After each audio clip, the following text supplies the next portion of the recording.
Well, good evening everyone and welcome to what is the last meeting of this council for year 2017. May I begin by acknowledging the traditional owners of the land on which we are meeting here tonight and pay my respects to their elders past and present. Ladies and gentlemen, we have a light agenda tonight. Nonetheless, I'm sure there's going to be some robust debate, but before we actually get into question time and the order of business tonight, just a few words to capture the events of the last fortnight since we last met. For those that are here tonight and those viewing through their TVs, we have with us today in our room, in the room, we have Mr. Simon Rose. A very special welcome to Simon and his two beautiful children, Molly and Archer. Good to have you guys here. And Simon and his beautiful children are here today because Simon won the David Conran Leadership and Integrity Award for his outstanding service to our city. As Manager of Aged and Community Care and Municipal Recovery Manager, Simon consistently displays both leadership and integrity. He is quick to think and act in a crisis and instills and reinforces a sense of calm and confidence no matter the situation. Congratulations, Simon. I'm sure your beautiful children are very proud of you as we are, and we look forward to working with you again in the new year. Thank you, Simon. Friends, it's always great when I have the opportunity to meet people in our community whose work is making a real difference to others. Today I was delighted to spend time with our school crossing supervisors who have a huge responsibility in often challenging circumstances, ensuring children, teenagers and our residents safely traverse the 86 supervised crossings in Monash. It was terrific to spend time with them. Some of them have given upwards of 20 years of service to our community, some in the order of 20 to 30 years, so the average was 20 years. I've always said from day one that our most amazing workforce in our city are our volunteers, the men and women who get up at all hours of the morning, whether it's these beautiful people, to give back to the community. They do it from the goodness of their heart. They have no expectations, and I'm sure today's morning tea for some would have been perhaps a bit of an embarrassment because they don't like to, they do certainly like to fly under the radar, but we have 96 supervisors and they do an amazing job to protect our children, our teenagers and the vulnerable as they cross the roads, and at times it can be a dangerous role to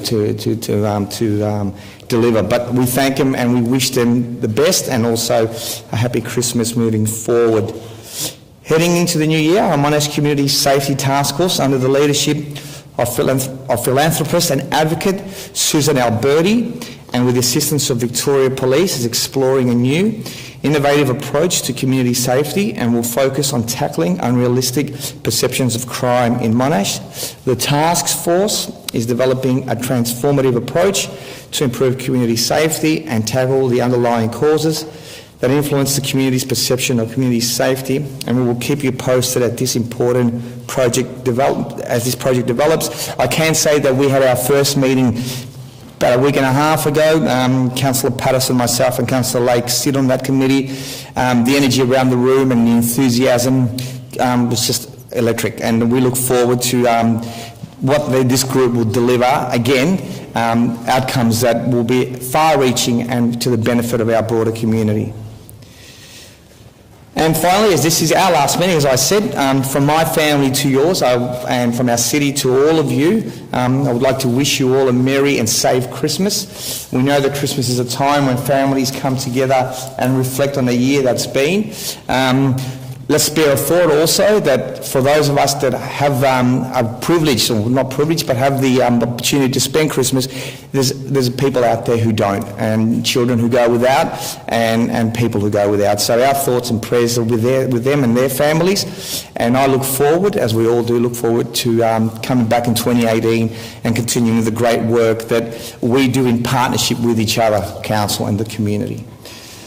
Okay, that's enough from me. We're going to go straight. First of all, do we have any apologies? We don't have any apologies tonight. Do we have any disclosure of interest and conflict of interest, Council? We have none. Confirmation of minutes of the special meeting held on the 15th of November 2017 and the ordinary meeting held on 28th of November 2017. Do I have a mover? Councillor Fergus, seconder Councillor McCluskey. Any discussion on those minutes? No discussion. We'll go to the vote. All those in favour? That is carried. Thank you. Reception and reading of petitions and joint letters. Are there any, Council? Yes. Thank you, Councillor James. Mayor, I'd like to submit a petition from some 500 residents at Oakley South for Vic Roads to install a pedestrian crossing next to Oakley South called Centre Road. I understand engineering is already looking at it for us, but I did say I'd table their petition. Thank you. Councillor James? Councillor Salumi? This is not quite a petition. It is 345 questionnaires where people from Monash have responded to a questionnaire regarding the future of the central car park. So I've got these here to table in this meeting. Thank you. So do you want me to take it? Yep, it's tabled. Will be tabled. Okay. No one else? Okay. Any memorials, Council? No memorials. We'll go straight to public question time. That item 7.2 be considered as the first item of business on the agenda for the meeting. Can I move that standing orders be suspended first? Well, we'll move the standing orders be suspended. Can the councillor second it? All those in favour? That is carried. Council, we've received two questions from one applicant or person tonight, Mr. Atsin Vasudeva. Apologies if I've pronounced it wrong. Is Atin in the gallery with us? How are you, Atin? Would you like to come forward and ask your question? Okay, I'll read it for you. Yep, okay, thank you. So Atin has asked two questions of Council. Question number one, we are living in 2017 with emails being used from over 2 decades now. Council still doesn't know the effective communication via electronic means. Are people reluctant to adapt with technology, or they haven't been trained to work effectively? Atsin, thank you for your question. Council does accept information for planning applications via email. Council has recently invested in an electronic document management system to improve efficiency and record keeping, and we agree that receiving emails is part of the way that people do business these days. We are continuing to do more and more electronically and aim to eliminate the need of paper information over time. And Atin's second question, applying for food premises licence required the business owner to lease the property first and then obtain the planning permits. After that being delivered, the party can proceed with the application for obtaining a food premises licence. This is a long process based on 1970s system and technology, which consumes time and money that is a pure waste due to long procedures with zero accountability on Council's behalf. Who is the body that questions the incompetence of Council operations? As a business owner myself, I can appreciate that it can seem difficult, time-consuming and costly to get all the appropriate Council permissions in place before starting a new business. You may be aware that there is no requirement that a lease be held over a building to apply a permit. We do find that some business owners try to negotiate a lease with their landlord, which enables them to receive planning permission prior to starting up a new business, which can cut down the time before the business can start operating. The planning application process is a statutory process set out under the Planning and Environmental Act, and Council's role is to administer it. The planning process includes public notification, often referred to as advertising. I am told that your application was advertised and that one objection has been received. Under this process, Council is accountable to you as the permit application/business owner, but also to the community to ensure that a full and proper assessment of your application is undertaken against the Monash planning scheme. Certainly, the traffic report that you recently provided to Council has assisted in our assessment of the application. Planning applications can take some time to resolve, and a permit applicant is always able to speak with our staff or our manager or director responsible for the planning areas if they have a concern or if they feel that an application is taking too long. In terms of when a decision will be made, I'm told that a notice of decision to grant a planning permit was issued earlier today. So thank you.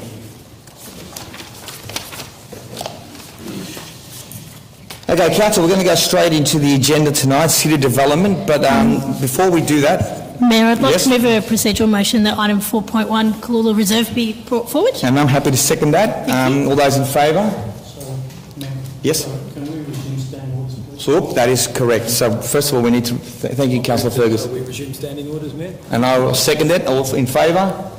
Thank you. Councillor Patterson, you want to do that again? I move a procedural motion that we move item 4.1, Kalula Reserve, forward, as we have some members in the audience who would like to go home at some point tonight. Yep, and I'll second that. All those in favour? That is carried. You against? Okay, so you're abstaining. Thank you. Okay, item 4.1, Kalula Reserve, construction of 8 synthetic tennis courts. Do I have a mover? Councillor Patterson, a seconder, Councillor James. Any discussion? Councillor James, yep. Thank you, Mayor. And I don't want to spend too much time on this because I think I've done it to death this year in a chamber. But again, Julie's going to have a very big head, but I'm going to thank you and your team again. And Peter, I think you probably have something to do with this, but I'm not too sure. But I'd like to thank all the teams that work on this, and I certainly know Aussie's team's involved as well, and probably Danny's and everyone. This is an amazing project, a sensational project for the Oakley precinct and for Monash more generally. What it does is give us a world-class, well, what I believe is a world-class facility down in Oakley, in the sporting mecca, if you like, of the southeast. And this is just a small part of what's going to transform there over the next 3 to 4 years. So certainly the merging of the two tennis clubs, Oakley and Oakley North, down to Kalula Reserve, will create a great sporting precinct down there. I found out last week that we unfortunately couldn't get the multi-use courts down there as well, but that's okay. We can get most things right. But what it's going to do is create an absolutely fantastic area down there, all the way through to the Oakley Rec Centre once that's redeveloped as well. And it really is a really good part of Oakley down that sporting precinct, especially with the river there as well. It's a lovely area. I think officers have done a fantastic job, especially in adding this and pushing it through so quickly. I think I got a call from Andy about 6 months ago when I was at the airport saying that officers were excited that they'd finally come up with this, the tennis course removal, because we were originally going to do the Oakley Rec Centre development out the back. But this is a much better spot for the Oakley Rec Centre and a much better result for all the tennis clubs as well. So I thank all the officers for it, and I look forward to the completion. Thank you, Councillor James. Any other comments? Councillor Patterson. Thank you very much, Mayor. I'd like to acknowledge members of the tennis clubs here in the audience with us tonight, and I'd really like to congratulate officers as well on the work that they've done on this project. But I'd particularly like to thank both the Oakley and North Oakley tennis clubs on embracing this project, and they really have been absolutely lovely to work with all the way along, and it's fantastic to see a club sort of, seeing the opportunity that there is in this particular project. It does mean change, and sometimes change is very hard, and I'm sure that there are members of the club that are struggling with it more than others, and it's been a big job for those on the committee to help bring those members of the club along with this move. So I really want to congratulate them on embracing this, on embracing the future, embracing the change and all of the opportunity that will now exist for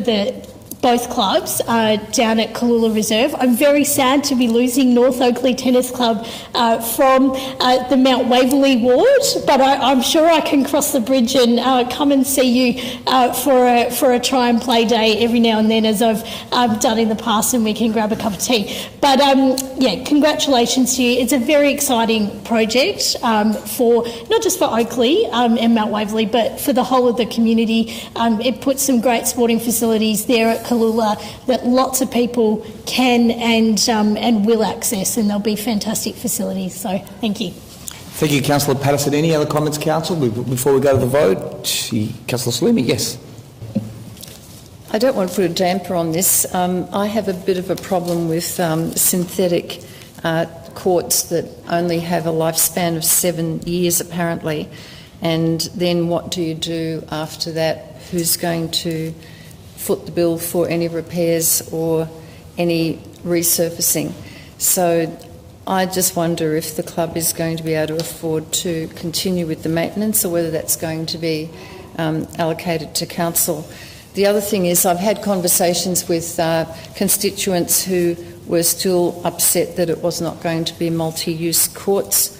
But however, one of our directors, the Director of Infrastructure, has advised me that the area is too narrow to have multi-use courts. So I do understand that's why it's happening. Thank you.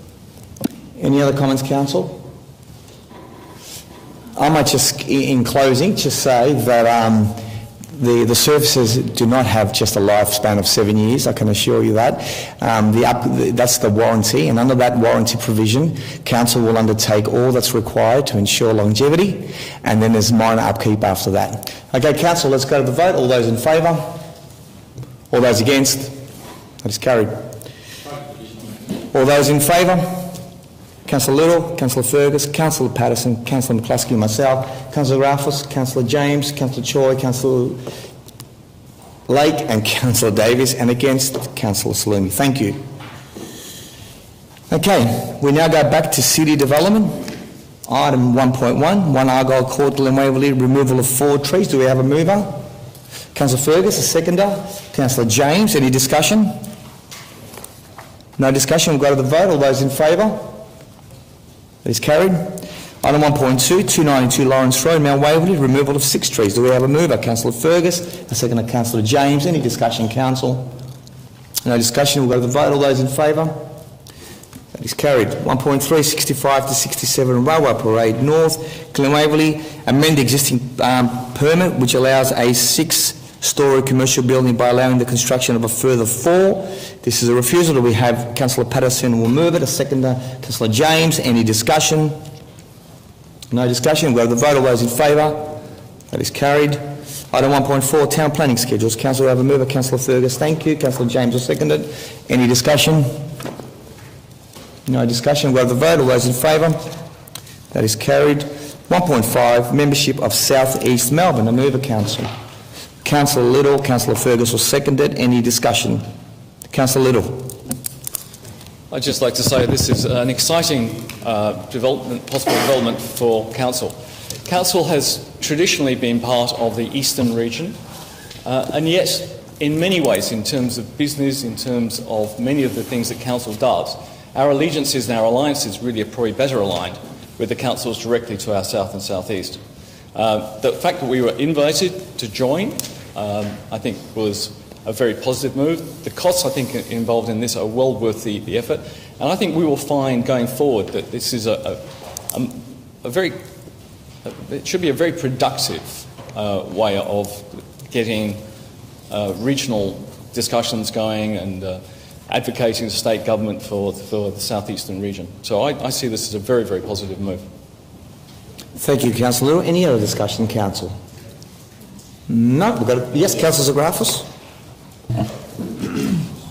Yeah, thank you very much. And I just want to make 2 very quick points. That I'm not too familiar with this organisation, so I'm going in with a bit of reserving my right to see over the next 12 months what comes of this from Monash's perspective, but I make the very strong observation that anything that has Simon Crean and Bruce Bilson on its board brings a lot of credibility to it. So particularly Mr Crean, who knows the southeast very well, I'm looking forward to working from our level with this organisation in the future. Thank you.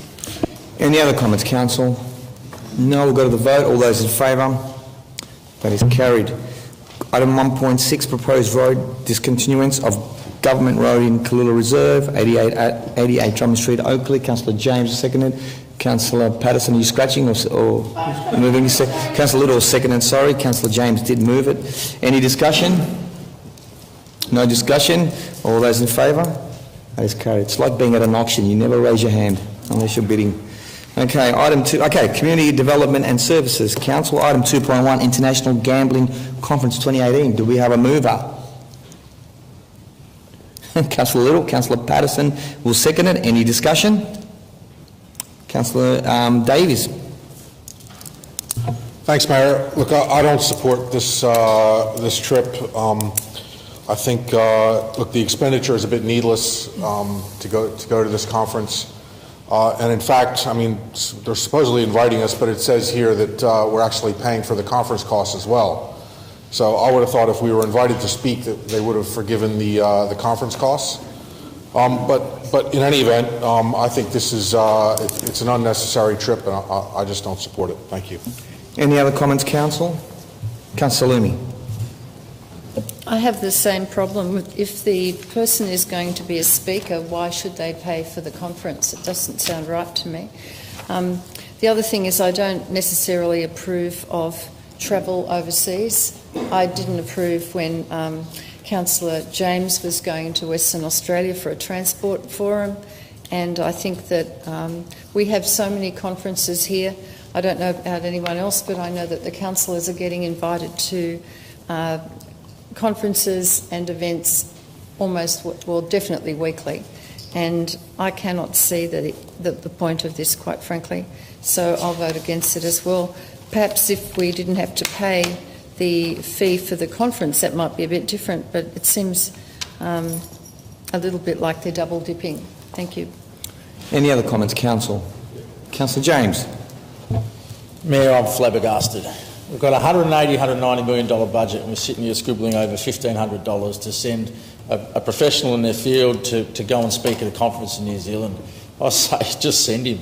I mean, we should be proud that we've been invited, that we've got professionals on our staff that are being invited to go and talk at these events. If we've got professionals that are working here at this city, they're getting invited international to speak at conferences, I think should be very proud of that. And for $1,500, I mean, it's, please. Any other comments? Councillor Patterson. Yeah, I agree with Councillor James, and I can reflect on this as the first time that in my memory as a councillor we've had a motion like this come before us. I think it's a very rare thing. I think it's a huge pat on the back as far as the City of Monash goes, that our work in gambling prevention and gambling harm minimisation is being recognised overseas, and that they're wanting our staff member to attend this conference and speak about how we developed this program and work with others on what they can do. And I'm sure he'll take away some more ideas from this conference about more work that we can undertake in the City of Monash to deal with gambling, because it's a big problem here in the City of Monash, as we know. I think it's about $300 million every year that's lost out of the pockets of people in the City of Monash, and it's too much. So, although I'd prefer if we didn't have to pay for it, it is approximately $1,500, and I think for something that for me is, well, it's a once in a 5 year in the time I've been on council event, I think it's reasonable for us to go ahead and accept that invitation. Any other councillors? Actually, Councillor Little, you were first, and then I'll let Councillor Zagrafos go. Councillor Little, let's go. I would like to echo the comments from Councillor Patterson and Councillor James. $1,500, it's petty. We received $500,000 from the Victorian, I've got to get the Responsible Gambling Foundation, $500,000 to further anti-gambling crusade, our programs in Monash, to now give some of that success story back to other regions, allow them to benefit from what we have managed to put into progress here. I think $1,500 is just absolutely peanuts. Councillor Davies, Councillor Salumi, I think really it's a petty attitude to take when we are preaching a really good story here. Point of order. What's your point of order? Councillor Little is making personal reflections on other councillors, which is completely unnecessary. Councillor Little, I will ask you to refrain from naming other councillors. Everyone's entitled to an opinion. I will uphold the point of order. We move on. Councillor Zagrafos. Thank you very much.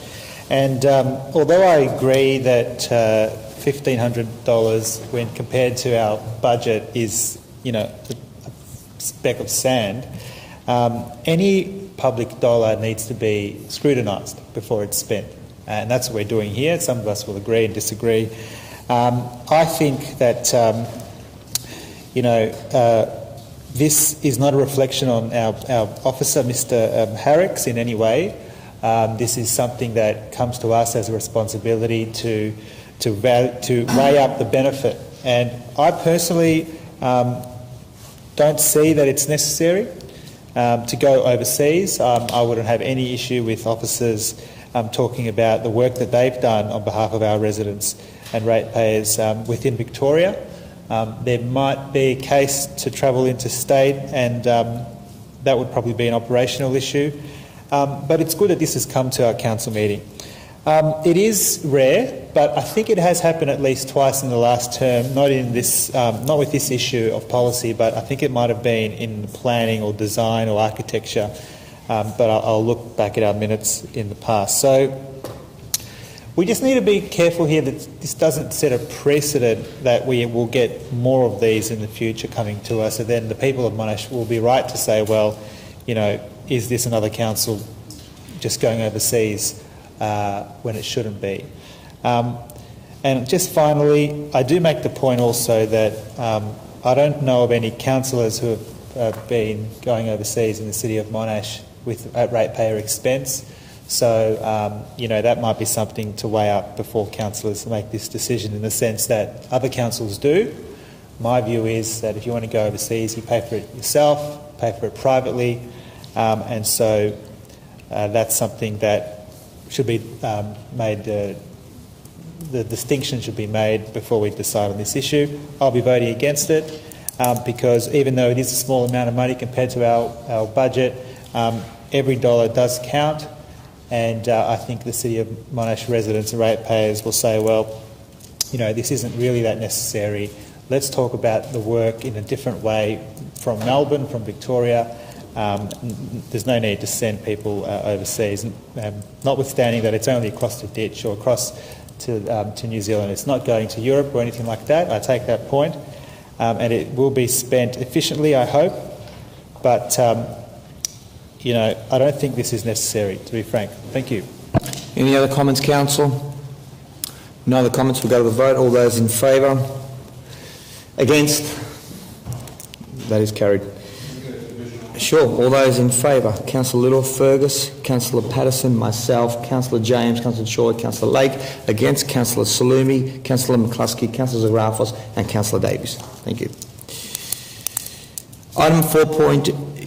Council, we go moving into infrastructure now. There's no corporate services reports. Item 4.2, tender for road resurfacing and associated services. Do we have a mover? Councillor Patterson, Councillor McCluskey will second it. Any comments? No comments? We'll go to the vote. All those in favour? That is carried. Item 4.3, reducing use of single-use plastics across council business. Councillor Fergus, Councillor James will second it. Any comments? Councillor Fergus, yes? Thank you, Mayor. Look, I don't have much to say about the actual motion. I think it's very, very thorough. I think officers have done a great job with this. We directed them in May as a council to look at how we can reduce the use of single-use plastics across the organisation and also on council land. They've done an extremely thorough job, and I want to thank them very much for their work. I hope that this will be supported this evening. It's an extremely comprehensive and well thought out motion and plan to put what we've asked them to do into action, and I trust that it will be supported this evening. Thank you, Councillor Fergus. Councillor James. Thank you, Mayor. And I think Council actually resolved that we would eliminate plastic bags, not work towards eliminating them. But I do take the Director of Infrastructure advice from last week that that's simply not going to be possible, and that we need to try and do the best we can. And I'm very comfortable that this makes a huge dent on what we're currently doing. And I thank you for your work, and obviously the waste team for all their work as well. And I don't envisage that this is going to be an easy thing to implement over the next 12 to 18 months, but I really appreciate the work that you're doing for it, and I think it's a fantastic initiative, and I congratulate Councillor Fergus for his motion, which I was happy to support earlier in the year on it as well. I think it's a great initiative, and it's one of the things that we should be doing as a council. Any other comments, Council? Councillor Little. Yes, I'd like to echo the thoughts of my fellow councillors. So this is an excellent report. I think what was mind-boggling about some of the findings here were the sheer list of different single-use plastics that come into our environment. The list is extraordinary. publication packaging, stationery product packaging, plastic bottle packaging, and it goes on and on. I also note that our director has indicated that he is willing or would like to put in a project in the new year, probably the 18-19 year now, to have soft plastics collection points, because soft plastics cannot be processed through the normal yellow bin process at the moment. I would like to see that project supported by every single councillor, and I would like to see that project completed as quickly as possible so we can actually start collecting some of this material and giving it the special processing that it needs. Thank you. Thank you, Councillor Little. Any other comments, Council, before we go to the vote? Okay, yes, Councillor Davies. So just wanted to say that I voted against this initiative previously when it was brought up, and the reason for that was lack of any community consultation on it, and sort of understanding what the costs and the implications would be. I think this is maybe a step in the right direction, but I still am against this process. I think it provides better decision making when you consult and you understand the implications of what you're doing before you actually do it. So I'll be voting against this tonight. Any other comments, Council? No other comments. We'll go to the vote. All those in favour? All those against? That is carried. A division. All those in favour? Councillor Salumi, Councillor Little, Councillor Fergus, Councillor Patterson, myself, Councillor Choi, Councillor Davies. Councillor James is walking in with his hand up. No. Sorry, James with his hand up. I'm voting against. Yeah, and those against? You meant to say my name rather than... Councillor Lake and Councillor James. Sorry, I got distracted by the shadow of James. All those against? Councillor Zagrafos, Councillor Davies. Anyone abstaining? Okay. All those in favour? Councillor Lumi, Councillor Little, Councillor Fergus, Councillor Patterson, Councillor McCluskey, myself, Councillor James, Councillor Choi, Councillor Lake, against, Councillor Zagrafos and Councillor Davies. Thank you, Council.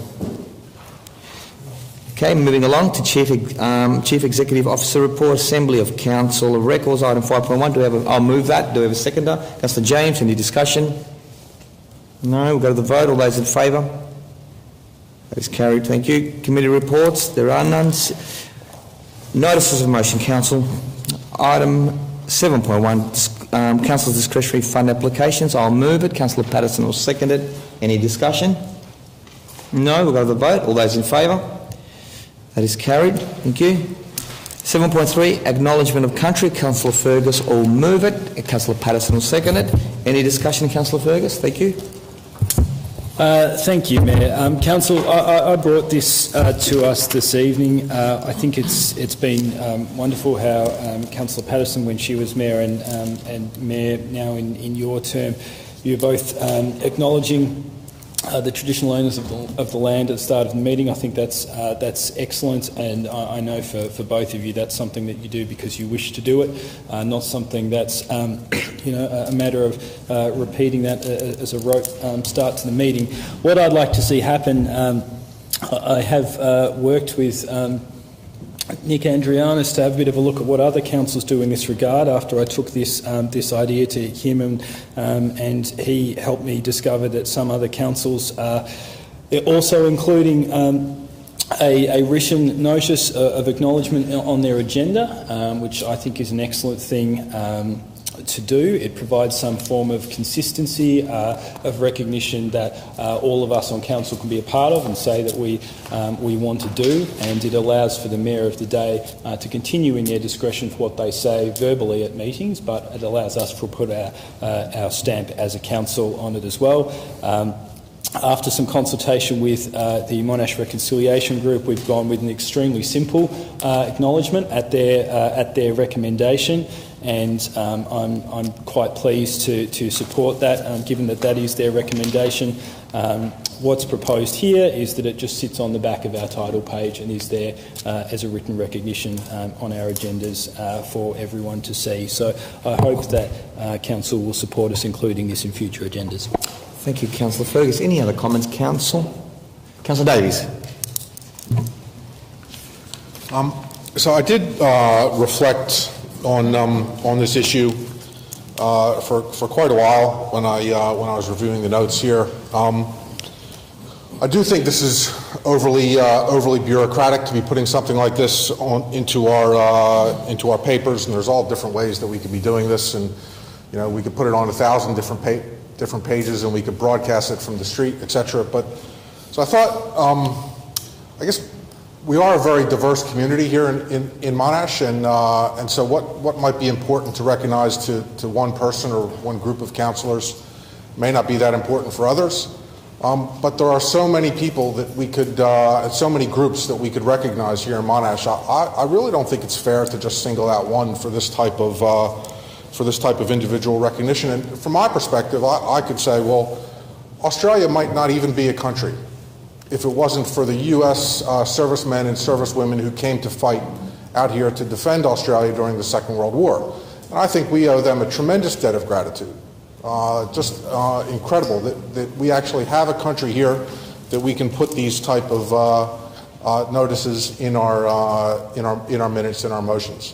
So I think perspective is very important. I don't support it because I think it's overly bureaucratic, but I also think that there's a lot of other groups that we could do this for, and I don't really think we should get down into that sort of granular level of detail, working out which one of the 1,000 different groups that we should support are we going to put on our motions. Any other comments, Councillor Grafos? Yep, Councillor Grafos. No, Councillor Grafos, thank you.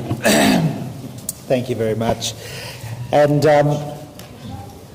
I think that this is appropriate. I don't see this as causing any concerns or issues to anybody, whether it be residents, ratepayers, community groups, because of the protocol that already exists both at council level with, I know of at least half a dozen councils off the top of my head in our southeastern area that have something similar on their council agendas and documents, or whether it's state or federal government authorities and likewise documents. So we've had, at least in my lifetime, a very accepted protocol and form of respect that is that we do acknowledge the traditional owners, and that is the Indigenous people of Australia prior to the Federation being formed, and that's just because it's showing gratitude. And I support the verbal recognition as well, as opposed to the written one. I would like to see other ways of showing respect also in other ways to different segments of the city of Monash, separate to the Indigenous Australians. So I've advocated for in the past for a prayer to be read out at the start of council meetings. I don't believe that that will be supported in the city of Monash, but it's something that does take place in a number of other councils. I don't know how many, but it's at least 3 or 4 that I know in the southeastern area, and also that's done at the state and federal parliamentary level as well when they start their sittings every session. Yes, of course, we have a lot to be grateful for to the Americans in World War II. Absolutely, we wouldn't be here in a free country. We'd be probably speaking a different language if we were here. I wouldn't be here because my parents came from Greece. But that's a separate issue, and the Indigenous people were here first, so we can be grateful to the Americans, to the British, to all sorts of people who have contributed to Australia. But something small like this doesn't change anything, and I think it's good, and I'd like to see in the future things that I believe are respectful to the City of Monash tradition, whether it's prayer, whether it's the mayoral robes being used, because tradition is important. History is important. It's what actually makes a community, a country, a nation. This part of our history is important. So I look forward to seeing this on the next agenda of the City of Monash from next month. Thank you. Councillor Patterson. On the 3rd of June 1992, the High Court made a decision in the Mabo case which recognised the traditional owners of the land, they recognised that native title existed for all Indigenous people in Australia prior to the establishment of the British colony of New South Wales in 1788. This year we had the great pleasure of celebrating 25 years since that landmark decision, where we have recognised that the Indigenous peoples are First Peoples. And there is only one First People in the city of Monash. There is only one First People in Australia, and that is the Aboriginal people. And here in the city of Monash, it's the Wurundjeri people.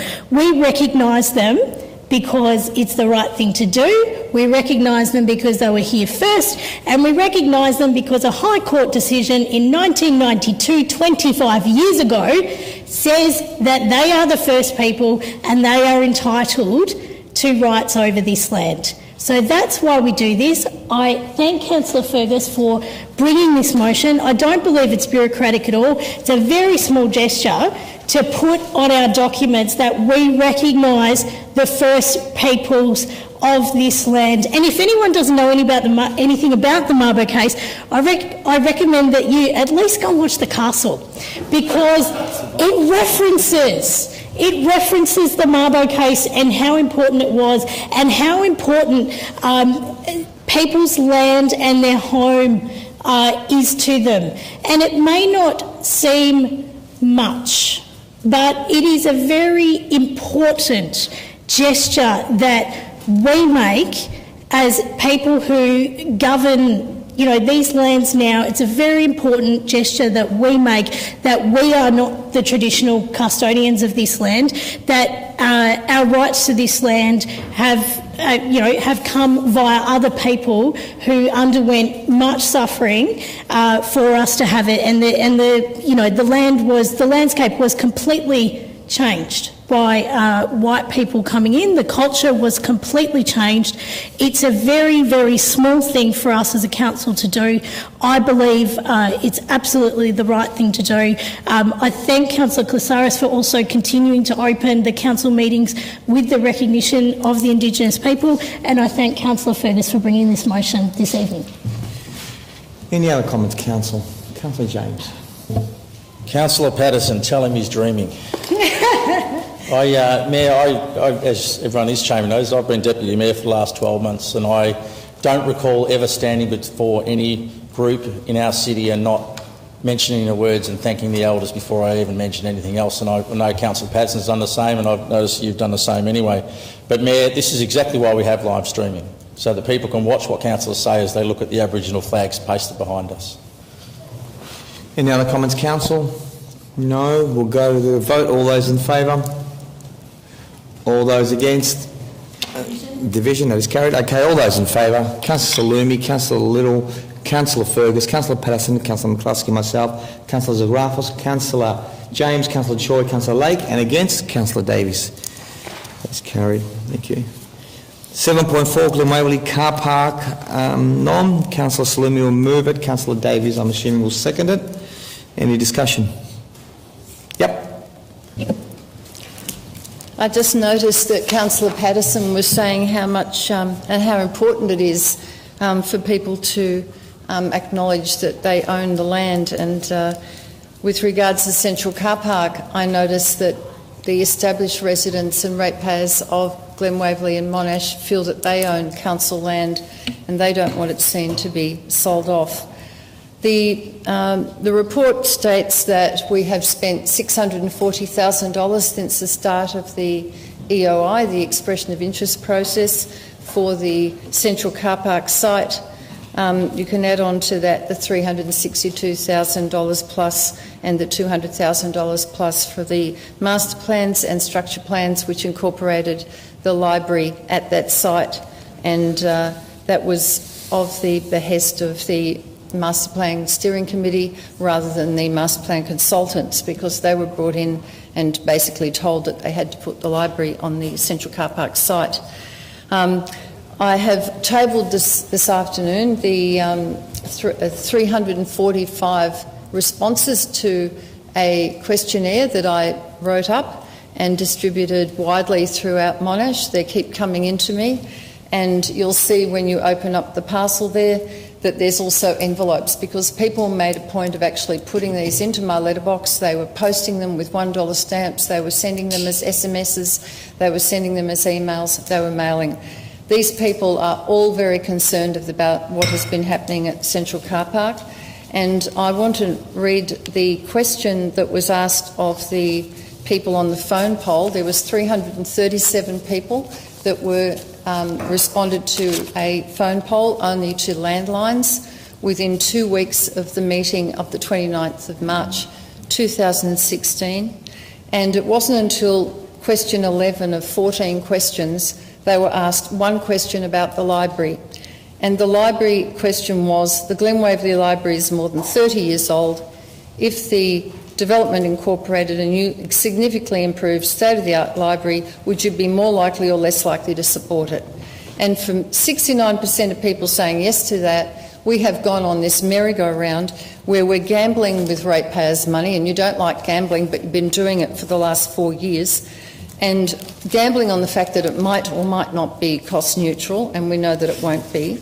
And given that, when I did put out this questionnaire, I gave people 3 major questions, pretty simple, made it very, very simple. One question, would you like to have the car park as it is and retain the ownership by council?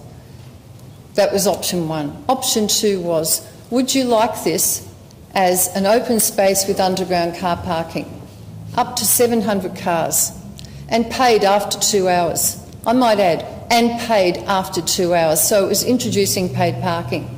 The third option was to have a 6,000 square metre car park, 6,000 square metre library, as indicated in the expression of interest document, which I might add, if you consider, is probably the size of the Geneva multi-deck car park, which is absolutely monstrous, and the size of 6 libraries plus another one put together. And also on that site, 15 plus storey, multi-storey towers. So if you're looking at that, and now these people have been given the 3 options, and this time they're correct. They're not fluffing over anything. They're telling them as it is, and that's exactly what the criteria was for the expression of interest, and also what came out in the Sydney Morning Herald on the 25th of March, 4 days before the RFP, the request for proposals was considered to go forward. So I believe that the data that's been used to go forward has been flawed, manipulated, or whatever you'd like to say. It's not completely true. And now we are looking at a series of confidential meetings, and it's been 21 months since the general public have heard anything about this car park. And one wonders why it's also secretive. Well, there's a pretty quick question. Why is it secretive? Probably because it's not that good. I'll also mention very, very quickly that the report by the Local Government Community Satisfaction Survey said that library usage is going down. Certainly here it is. We're having reduced number of collections going out, but we're increasing collections. Everyone is in there just using the free Wi-Fi, and I was in there yesterday, and that's what they're doing. They're plugging in and using free Wi-Fi. It's time to stop this. Any other comments, Council? Councillor Davies. So I'd just like to make a few points here. There was, I guess, 2 rounds of consultation that went on previously. One was some consultation that was downstairs and around the traps. Nothing actually, no consensus was reached out of that consultation. The phone polling that was done, I believe that was flawed, but it really didn't present any alternatives or really lead to any logical conclusions through steps of questions. The survey that Lynette's done here is pretty clear. There's 3 options, and 99% of the people support 2 options, which is leave it as it is or put underground car parking in it. So. I mean, it's very clear what the residents want. Certainly the people of Mulgrave and Wheelers Hill have never even been asked, you know, what do they want to spend tens of millions of dollars on on redeveloping the car park? People around the city haven't either. We've only done a phone poll, and we had some community consultation, which, you know, a few hundred people might have attended. So I think this is a massive project. We're spending, you know, $640,000 here, plus that's only external. That doesn't include internal time. I just think we need to either get serious about this and consult with the whole community to see what they want. Rather than spending $1 million, let's consult with the community and figure out what they want. Thank you. Any other comments? Councillor Graffs, I think you had your hand up, sir? Yes. Yep. Thank you. I've just got two points. Just got 2 points to make, and I agree that certainly in my neck of the woods in Oakley, I don't believe there has been any consultation with Oakley residents and ratepayers. And also, I would ask the question directly to the people of Oakley: do they know that they have paid over $600,000 on this process? And I welcome them to come back to me and say that what their answer is. But I'd be very surprised if anyone more than a few councillors and maybe a few councillors, family members might know exactly what's going on here. It is something that I think needs further review from the community to ask questions about what is going on with this land and, why has it taken so long to actually make anything public. So that's the very brief points that I will make, and I will definitely be supporting the motion, and my concerns continue with the process of the project. Any other comments before Councillor Slumy exercises the right of reply if she wishes? Councillor Lake. Thank you, Mayor. I'll refrain from getting into too much detail on this because, of course, these are matters that have been manufactured for just the same sort of debate we've been hearing now at any opportunity when there's a passing reference to something to do with the library or to Glen Waverley or to public land. We have these matters raised. It happens almost every month, not quite every month.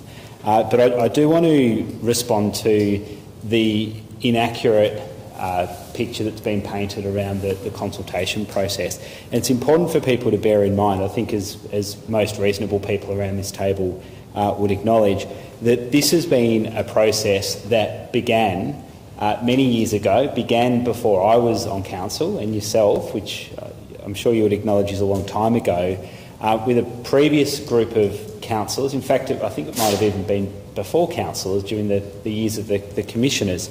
And this piece of land was not owned by the people of Monash, and great effort was made in order to negotiate a commercial transaction that resulted in council gaining ownership of that land. And that happened about sort of 10 or so years ago during our time on council.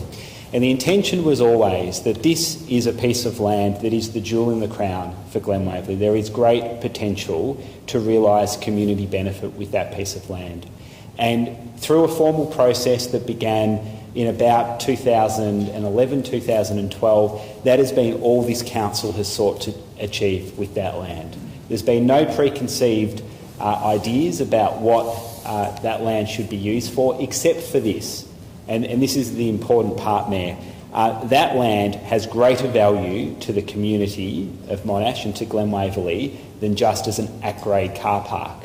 And so what's happened, there has been a lot of money invested on that site in the last 6 or 7 years. And, like this has been reported in Monash budgets for years and years and years. It comes as no surprise or no news to anybody.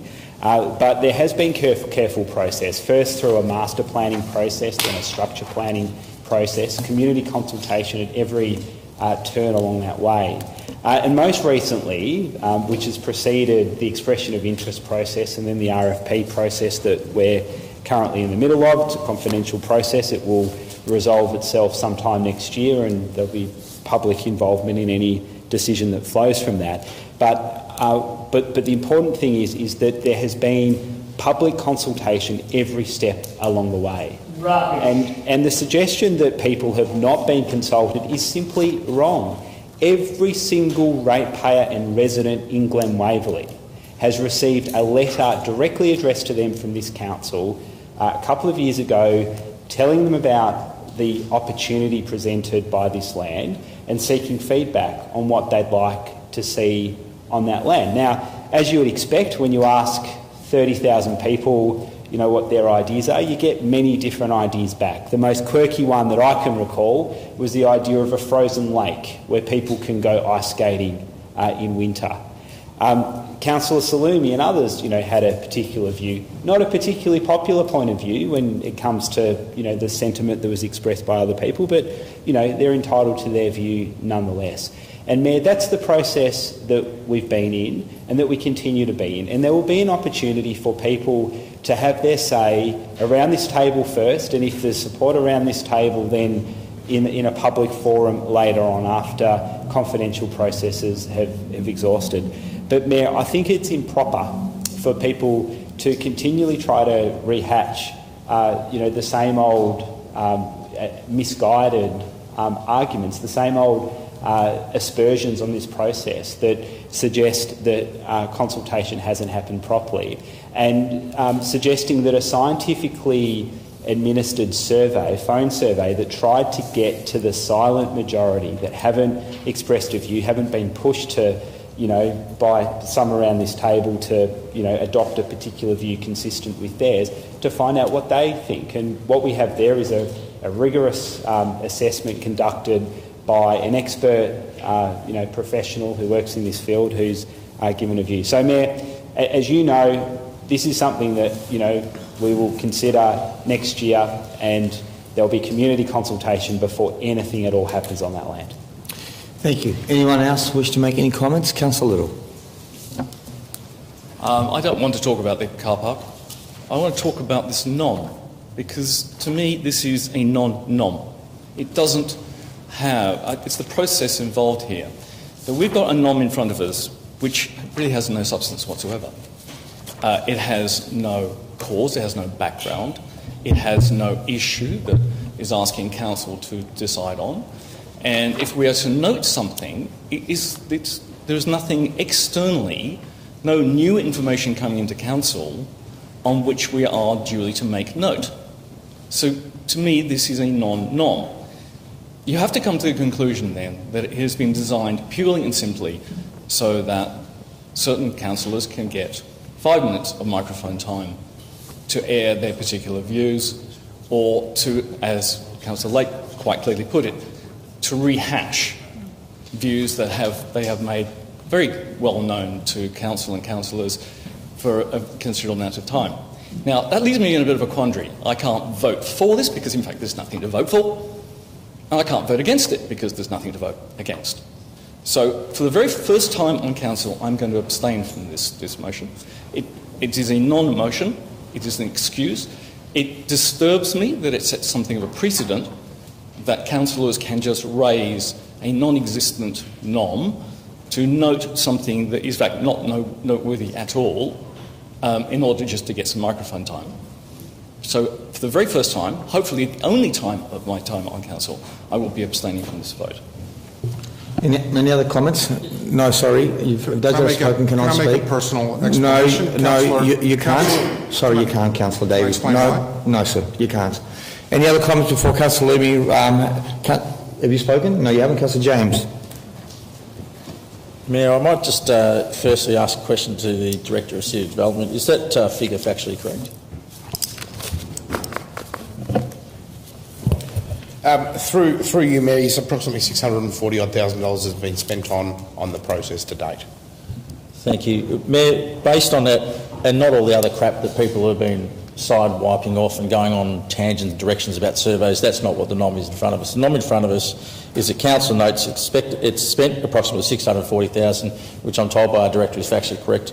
So I'll support it based on that, not all the side-swiping and cheap tricks that have been going on around here, trying to get airtime, as Councillor Little said.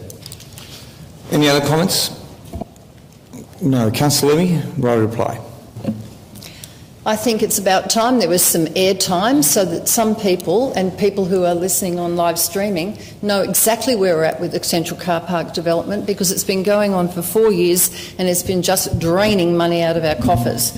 And I have got that letter sent to residents of Glen Waverley where it's proposing it would be cost neutral to ratepayers, and we don't know how much land we have to sell to make it cost neutral. And I would suggest that a lot of people aren't really happy about the fact that it probably would be a lot of blocks of land many hundreds of thousands, hundreds of square metres going just to put up a library, and a couple of towers that will overshadow, cause heat island effect, cause wind tunnels, and just create more congestion.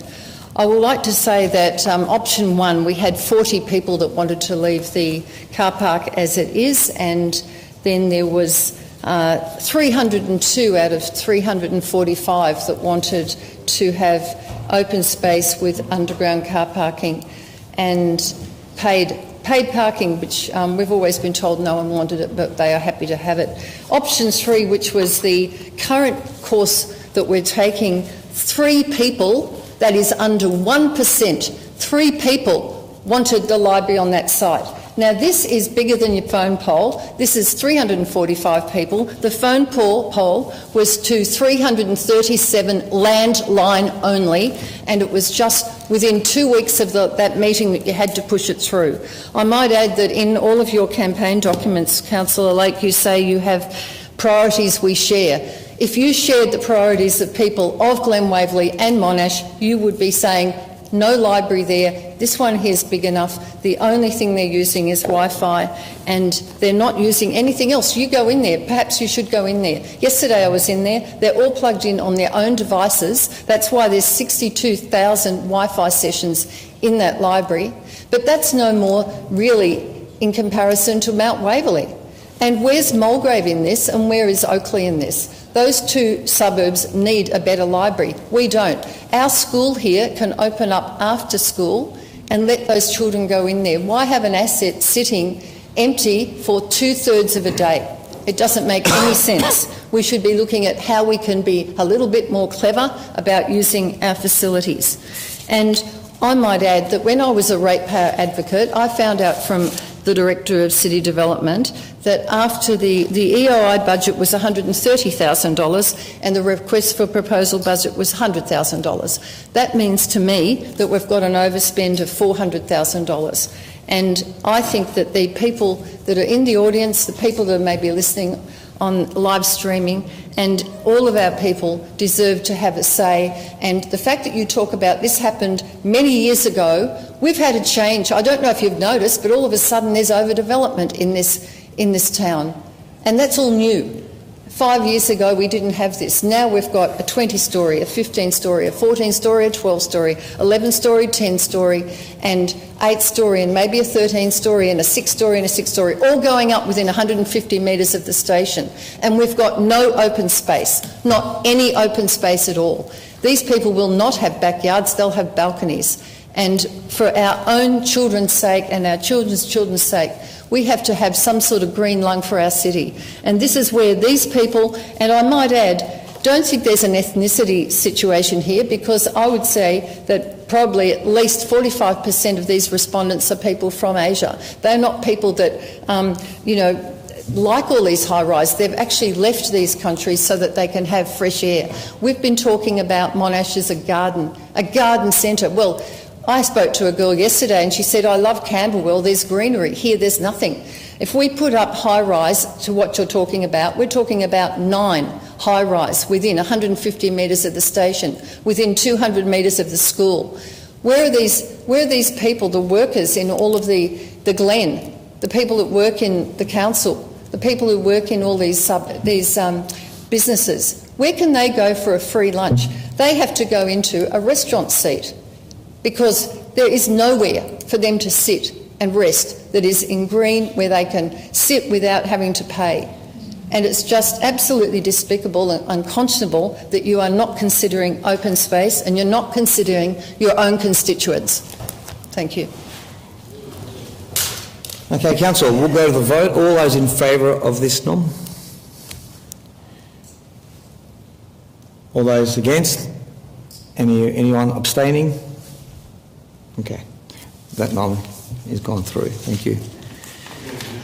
All those in favour? Councillor Loomy, Councillor Fergus, Councillor Patterson, Councillor McCluskey, Councillor Zaraffos, James, Choi, Davies. Against? None. Abstaining, Councillor Little, myself and Councillor Lake. Item 7.5, most dangerous and congested intersection in Monash. Councillor Zaraf's nom. I'm assuming he'll move it. Seconder, please. Councillor Davies. Yep, Councillor Zarafis. Thank you, and how great is Councillor Salumi? Marvellous councillor, what a great councillor, God bless her. But on this motion, you know, we've got a huge problem in this city, and it's called traffic congestion. How many times have we sat at a traffic intersection in the car thinking, my goodness, this is such a waste of my time? Whether you were going to work, whether you're going to school, taking the kids to school, whether you're coming to a council meeting, whether you're going to have a social meeting, having a coffee in Oakley, or wherever you're going, there are so many intersections in the city of Monash that are just absolutely congested to the brim, day in, day out. And we know that it's getting worse. It actually isn't getting any better, it's getting worse. So, you know, every minute that a mother, a father, a tradie, a small business owner, anybody going to work is wasting in their car at a traffic light with a red light, waiting for that to be cleared, is time completely and utterly wasted. And it's costing us money as well, because that tradie passes on that cost. The cost of travel, the time it takes to travel, the time that is the lateness to get to work, businesses and jobs, from job to job.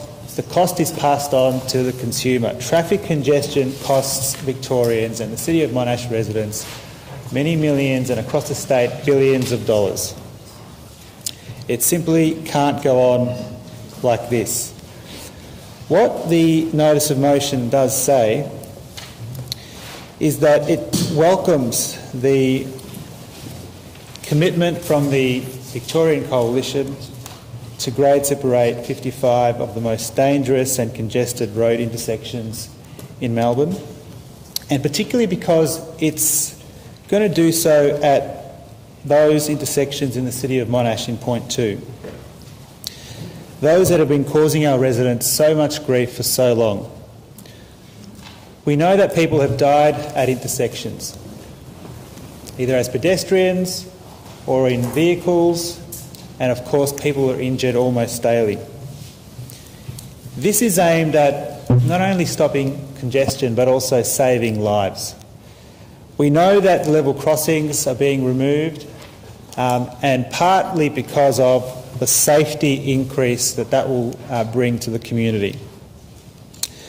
So the solution will partly come from this grade separation program, and it's being funded partly from the state government capital works allocation, partly from the federal Commonwealth government, but also from the sale of Victoria's share of the Snowy Hydro. And it's about between $4.1 billion and $5.3 billion. Now, of course, as this council has done in the past, we're seeking a bipartisan commitment so that whoever wins government, whether it's the current government or whether it's the change of government to the coalition, we will be able to say that the intersections will be fixed. And that's in point 3. But also, there are 20 intersections that haven't yet been announced on this list, and that we want our officers to work out which additional intersections we can put onto this list so that we can get Monash people moving quicker, faster and safer from Monash to wherever they have to go. I think that this is a once-in-a-lifetime opportunity, and we can't let this go through. The economic benefits of fixing traffic congestion is huge. As I said, the safety issue is huge, but also we know that 68% of our own residents drive to work every single day. Huge numbers, huge numbers. And the RACV, Victoria's peak road vehicle authority, is the authority that is actually providing the information, that the list that is being used to come to the conclusion to put these intersections under, to grade separate these intersections. The RSCV was actually the same authority that gave the current government its list to grade separate at level crossing. I'd ask for 1 more minute. I'll move it. I'll move it. And Second, Councillor James. All those in favour? Against? thank you. And I won't need a minute, but we also know that there will be lower emissions because the stop-start nature of vehicles that are stopping and starting at intersections means that at the moment there are more emissions going out into the atmosphere, and that will be decreased if we make our Monash roads safer.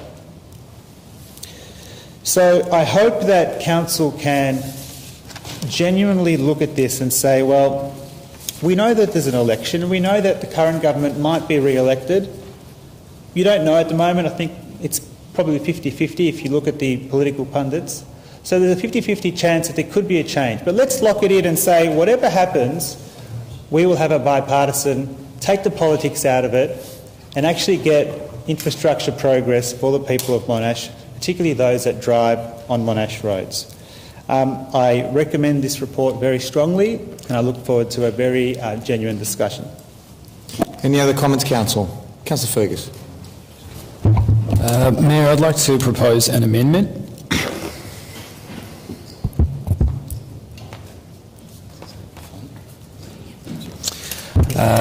My amendment is to simply remove points 2 and 3 and renumber point 4, which will become a new point 2. I don't have any objection to that. No objection.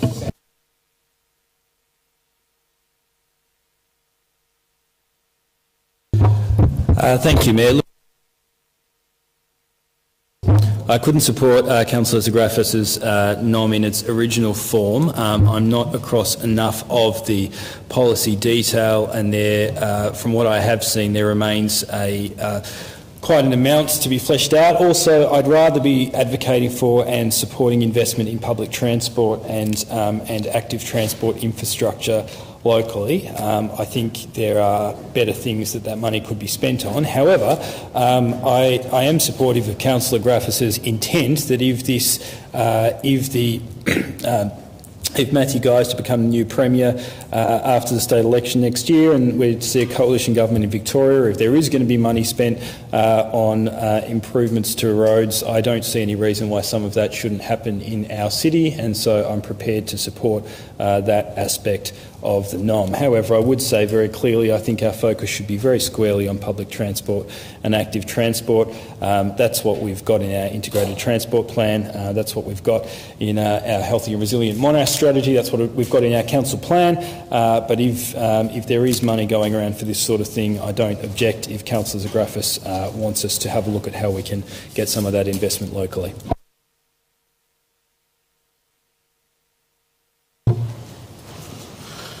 Thank you, Mayor.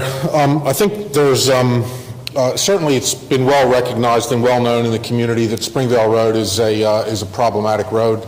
It's one of the worst roads I think that RSCV has in Melbourne, if not the state of Victoria, from accidents and other problems. So this is for the people of Mulgrave and Wheelers Hill. This is actually a really great initiative. Spaghetti Junction is it's the intersection of Springvale Road and Princess Highway and Police Road is probably the worst intersection in Melbourne. It's dangerous. It causes congestion, and it's even worse now that the Springvale level crossing in it is easy to get north-south, but the problem is to get through Spaghetti Junction, which is always backed up during commuting times. The second intersection, which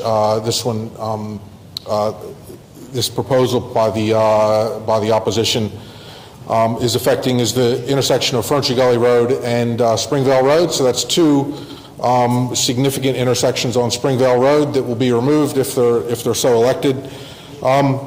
So the intersection of Ferntree Gully Road is an absolute nightmare, especially in the morning. We get traffic backed up there all the way to Lum Road.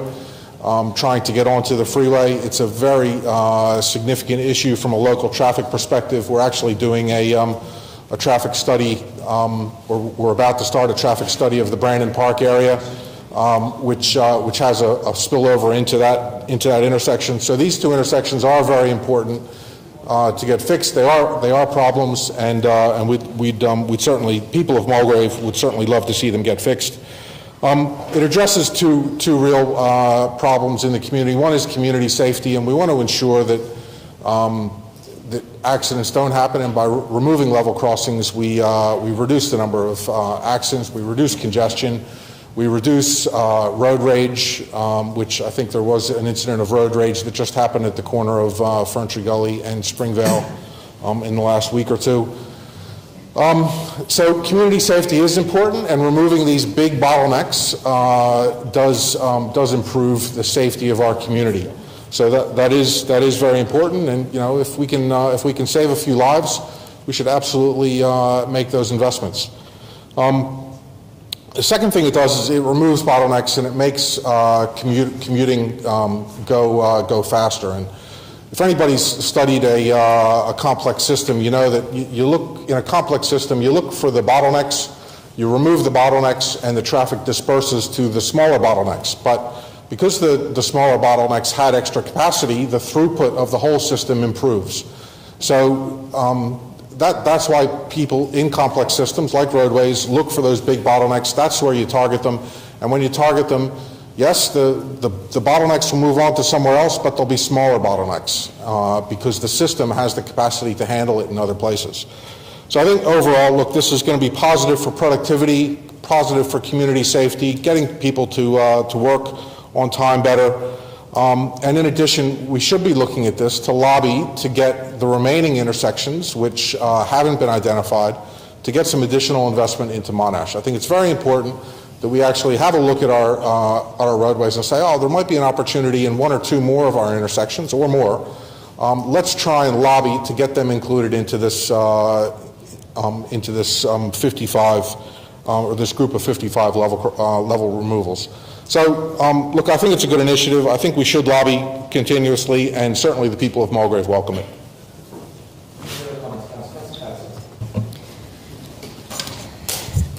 Thank you, Mayor. I'd like to start just with a question, if I could, to the Director of Assets and Infrastructure.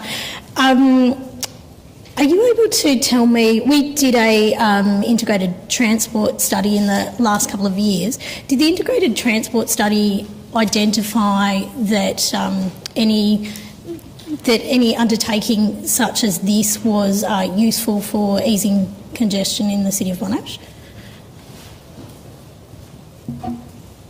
Through the Chair, the integrated transport strategy didn't look at grade separating of arterial intersections as a solution, so it wasn't considered and wasn't included in the plan. And just another question.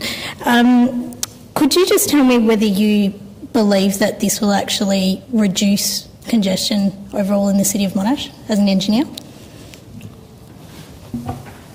In terms of, through the Chair, in terms of a professional opinion, they're fairly costly solutions, on average about $100 million per intersection. I don't think it's something you want to do in isolation. You want to look at the whole network and do some modelling before you spend that sort of money. And I think any solution needs to consider broader implications, so pedestrian access, business access, bus priority, local amenity, drainage considerations. So these all need to be considered in any particular design or consideration. Thank you very much for that. And that kind of echoes everything I've read about this policy initiative, aside from what I've read from the opposition and also from the RACV. And let's remember the RACV is there to focus on cars and roads, not to focus on public transport or pedestrian movements. It's in their best interest to keep more cars on the road. But I'll just reference an article that I've got here, and I've read many such things. Transport planning expert John Stone from the University of Melbourne warned the plan would only create traffic chaos by increasing congestion. I think it's a very cynical way of exploiting people's very real anxieties about congestion, but what they're really doing is giving them more congestion by spending all this money, which is not then available for public transport. He doubted the project could be delivered without buying up property and said underpasses would create trenches outside homes and businesses.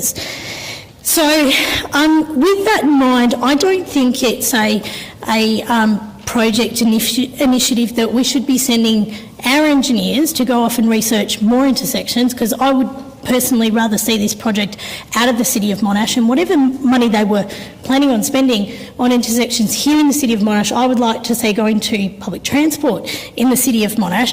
That's what actually reduces congestion. That's what gets cars off the roads. So with that in mind, I would like to move a further amendment, which is to remove point 4, which has now been renumbered to point 2, so that we're not asking our officers to go off and do any work in relation to this opposition policy. Councillor Patterson, given that we still have an amendment on the table... No, the amendment became carried. It became part of the substantive motion. Yep. Okay, do I have a seconder? Sorry, before you ask for a seconder, because I wasn't straight, can you... Just remove point 2 as it now is, which was point 4. That is now point 2. So that is remove directs officers to identify further intersections that council would like to lobby for inclusion into the state opposition's list. Do I have a seconder? Is that acceptable to the mover and seconder of the report? No, that's what we do with that amendment. Yep, that's fine. And yep, that's fine. I don't need to speak any further to it. That's fine. Thank you, Mayor. And I don't think that Monash residents would like to see sky roads all the way through the City of Monash. I'm not going to support this, and I'm not going to support it for 2 reasons. And the first is that I'm not... The amendment or the... Well, both. Well, I'm talking the amendment as well. Seconded the amendment. That's good. I did. Sorry. We're dealing with the amendment to remove dot point 4. Do you wish to speak to that amendment? Well, I'll ask you to stay on track, please. No? Okay. Councillor Zagrafis wishes to speak to it. Thank you. Thank you very much. Look, I think that we shouldn't be making policy on the run here and to say that just because one councillor says that this is going to increase congestion, that we take that at face value, because that is just, that is just based on very, very poor analysis, if that was actually the quote that was read out. Because the RACV, as Councillor Patterson said, is the foremost expert in Victoria on traffic congestion, the foremost expert. They do this day in, day out. They have hundreds of experts that do this for a job, for their profession. And let me be very clear that if you actually read the policy document, it makes it crystal clear that no decision will be made at any intersection before consultation with the community. And secondly, that the engineers will actually design the new grade separated intersections. So there won't be any sky roads, nor will there be the arrogant way that some people in this current government have gone ahead and ruined the Monash community in various ways. This is about a visionary process for the city of Monash and Victoria. If we then just ignore it completely, we're talking about a $4 billion project. Point of order, Mayor.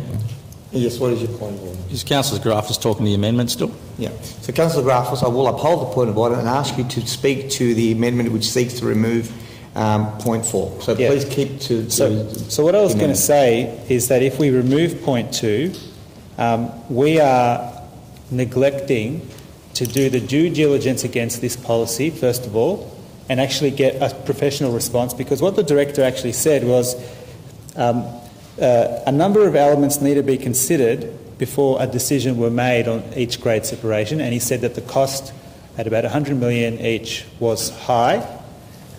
He didn't say that this was a bad policy, nor did he say that it won't reduce congestion.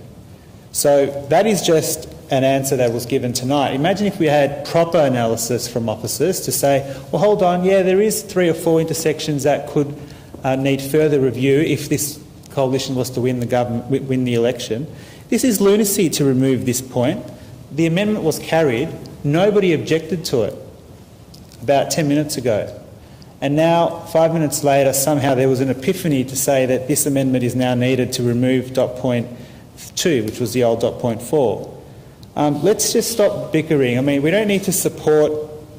All we're doing is asking our officers to have a look at which intersections could merit being in that 20. It's not, we're not supporting, committing, funding any new money to advocate that this is, vote this way. This is simply the second biggest party, the party that will likely be the government if the current government isn't re-elected.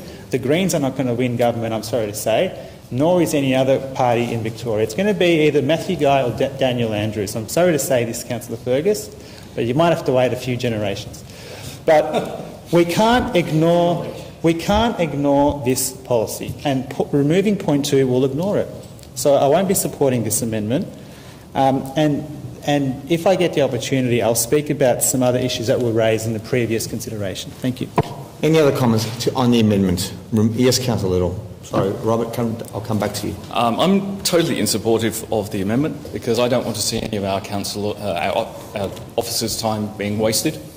This is it's a policy of the opposition who have yet to get elected. They've got to find the billions of dollars to make this work. So it is in the nether. I would prefer not to see officers spend one more minute on what is here. But in terms of visionary, this is anything but visionary. Right. Visionary is how we're going to cope with 8.5 million people in Melbourne by 2040 and over 10 million people in Melbourne by 2050. That requires a vision. Okay. I might just ask you to take a seat. You've made your point clear. You're now you're moving sideways. I'll give you the opportunity to speak. I'm just trying to point out why I don't want officers' time being spent on this. Okay. But, okay. Yeah. Thank you. I just want to just keep it tight. Councillor Davies.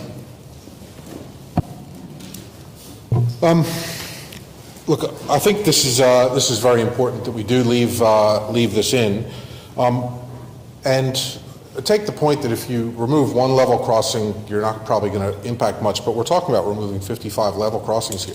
Sorry, not level. It's been done. Yeah. It's being done. You're right. The road crossings. We're talking about 55 road crossings. So when you do remove that many, you do have an impact on traffic flows. And so the idea here, the more that we get in our area removed, the better the traffic flows will be in our area. So it does make sense to identify opportunities and to lobby for them. Yes, absolutely agree. The opposition may not win government, but they may. And if we can get an extra $100 or $200 million worth of investment into our city to make it safer, to make it more productive, to make traffic flow better, well, why not? So I completely do not support the removal of it, and to be honest, I'm flabbergasted that anybody would support it. It's just absolutely ridiculous that we wouldn't lobby for increased investment. Okay. Any other comments on the amendment? Yes, Councillor Choi. Thank you, Mayor. There's heavy traffic on the Springvale Road, and vehicles taking the shortcut to a nearby street with high speed, which would cause danger to the residents. And that gives me the reason why I'm supporting the idea to have certain solutions to solve the traffic problem. Even like we say that public transport is a good idea to solve the traffic congestion and traffic jams, we still need the roads for bus. And we know that there's quite lots of bus routes in Monash taking along the Springvale Road. Also, there was some impact on Spratburn Road as well. So I think we need a solution, and I welcome the idea bring by this project that gives some sort of solutions to the area.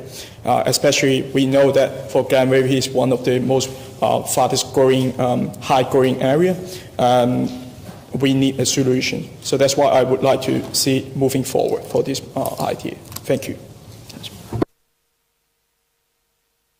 I'll be brief. I can't see that it would take very much time at all, because I would say that the officers, one would know already, but also you only have to contact the insurance companies like AAMI or RACV or whatever, and they will tell you where the most accidents are. The other thing is, I think that the whole of Springvale Road could probably do with it, but I do say that unfortunately High Street Road has only got 2 lanes either side, and that would be problematic, yet probably that is one of the biggest problems that we've got in Monash, is High Street Road and Springvale Road, which will also become more and more and more congested with the Glen redevelopment and the high-rise that are adjacent to that. So unfortunately, probably the worst spot won't be looked at, but I can't see that it would take very much time for the officers. I think it's glaringly obvious, rather large intersections that cause problems. So I will support, I'm not going to support Councillor Patterson's amendment, but I would support the previous one, which was Councillor Ferguson's, I do believe. Thank you. Any other comments?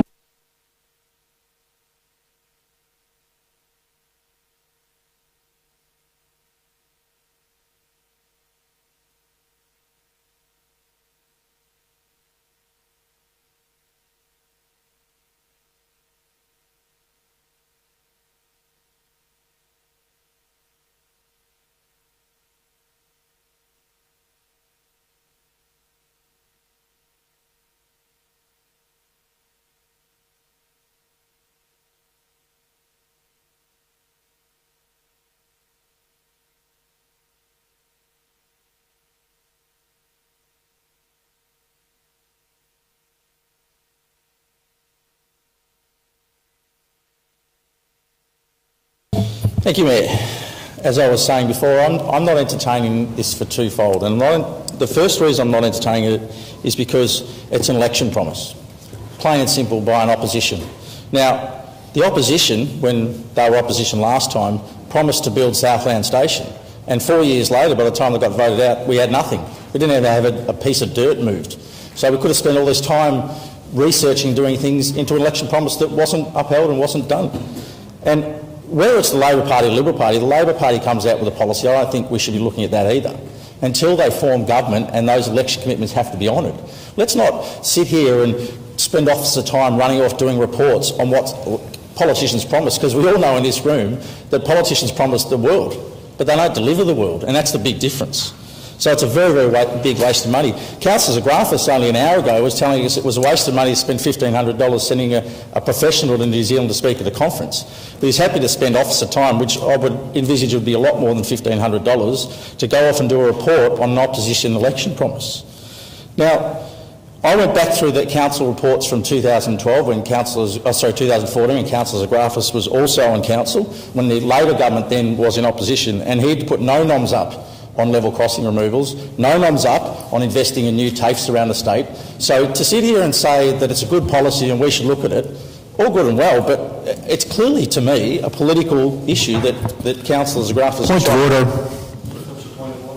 Councillor James is making personal reflections on Councillor Zagrafis. He's supposed to talk to the NOM, what his views are. He's not supposed to be making personal reflections on others.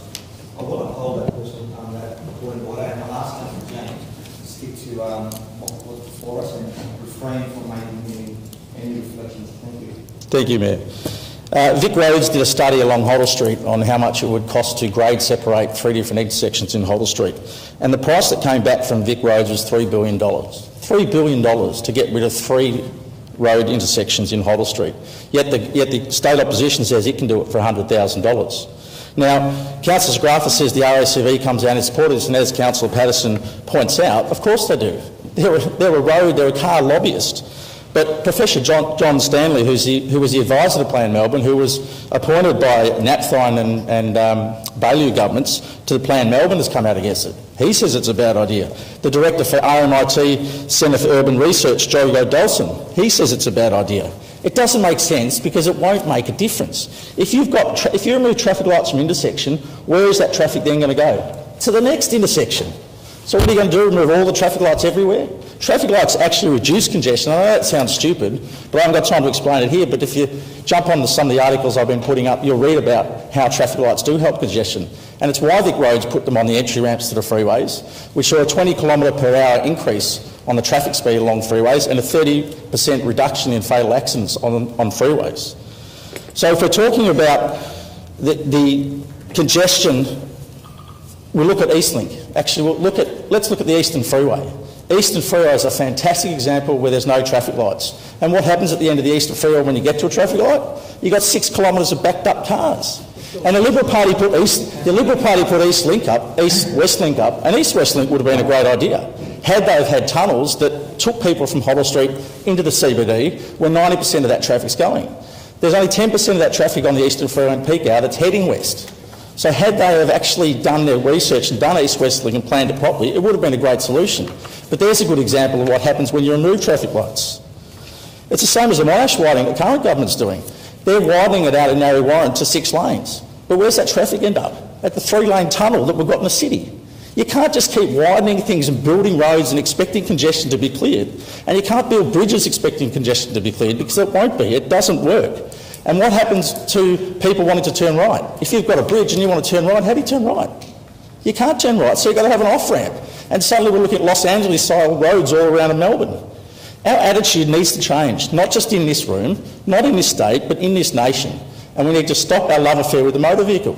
We can't do it anymore. Our population is set to double over the next 15 years. Double. So if you think congestion is bad now, imagine double the amount of cars on it. Where the hell are they going to go? And the solution is we're going to keep building roads. It's not going to work. And Aussie's team will tell you this. You go and spend an hour down in engineering with James Patterson or Terry Tillotson, they'll tell you it won't work. We've got to get people out of cars. That's the solution to dealing with congestion, not building more roads, because it just doesn't work.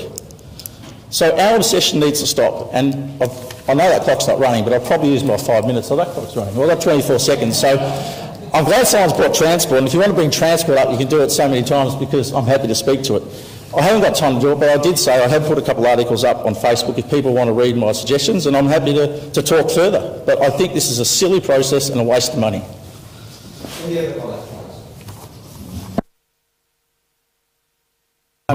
I'm just going to exercise my right of reply, so I'm happy to wait until... You can actually speak and right of reply, you know. Haven't I spoken already? No, I did speak. Well, we're now back to the... No, but I already spoke. You can speak again, I'll give you right Okay. of reply if you wish to. No, this is No. close to debate. Yeah, no.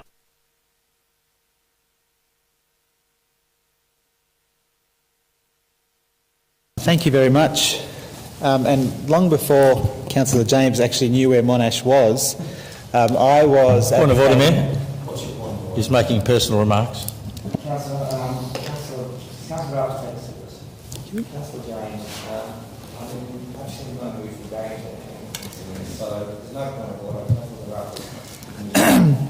Yes, I was going to say that I've had almost my whole adult life advocating for level crossing removals, not alone, with others, people like Bill Ponticus, people like members of Parliament on both sides, and many others. And I tell you, when I was a candidate for Oakley, Anne Barker will tell you that I made level crossings a very key issue, and I take some credit for where we are today with having level crossings being removed. However, having said that, Mr Skyrail talks about Los Angeles-style road overpasses. I mean, that's just hypocrisy gone mad. But if I could just respond to a few of the issues that my colleagues have said tonight regarding this policy. First of all, the facts are people drive.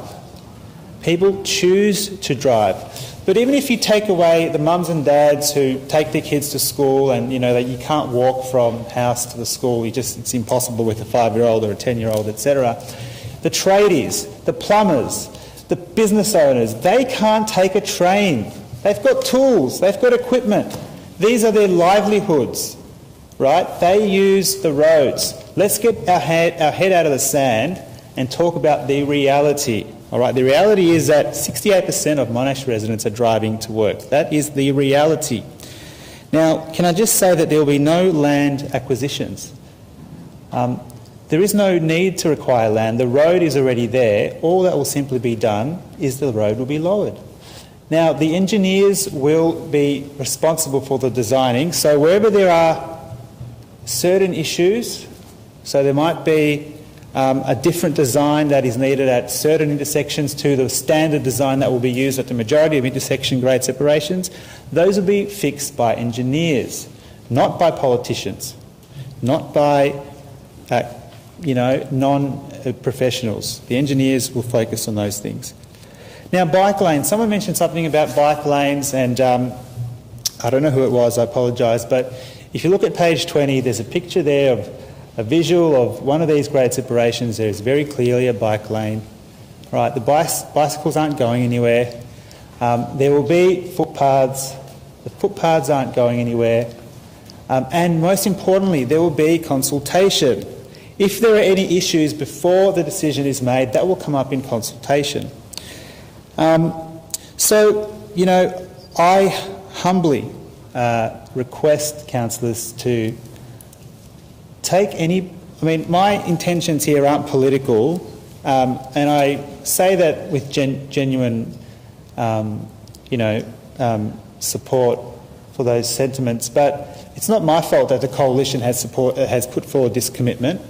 If it was the government, I probably would be supporting it as well, to say, fantastic, it's about bloody time. Someone is getting rid of these intersections.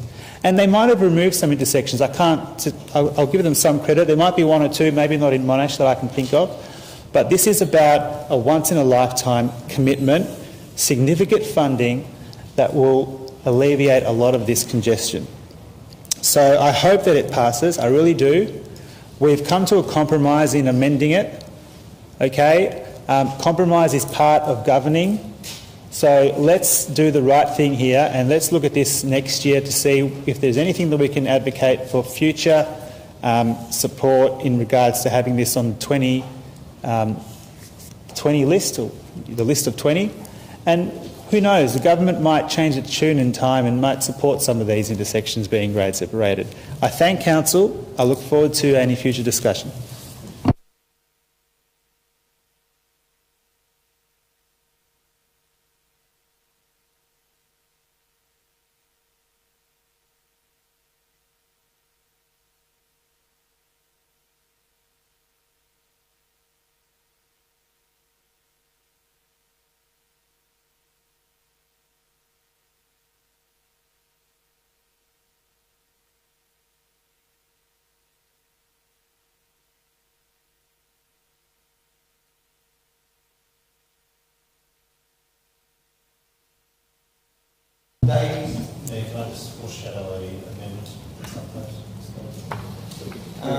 Move it now. To the mover and seconder. If not, we'll deal with it separately. Thank you, Mayor, and through you. I'd like to amend the aforesaid num to reflect these words, and I think all councillors have a copy of the amendment. The Council notes the interim report on the Victorian Cladding Task Force, and directs the Director of City Development to brief Council on the outcomes of the cladding audits. And I so move. Is that acceptable to the mover and seconder? Seconder? No? No, it's not. So then we will deal with this.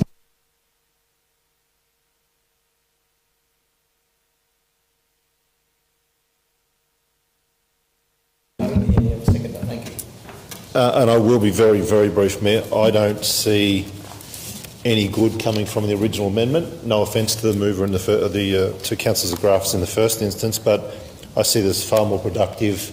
I think it gives far more credit to the process.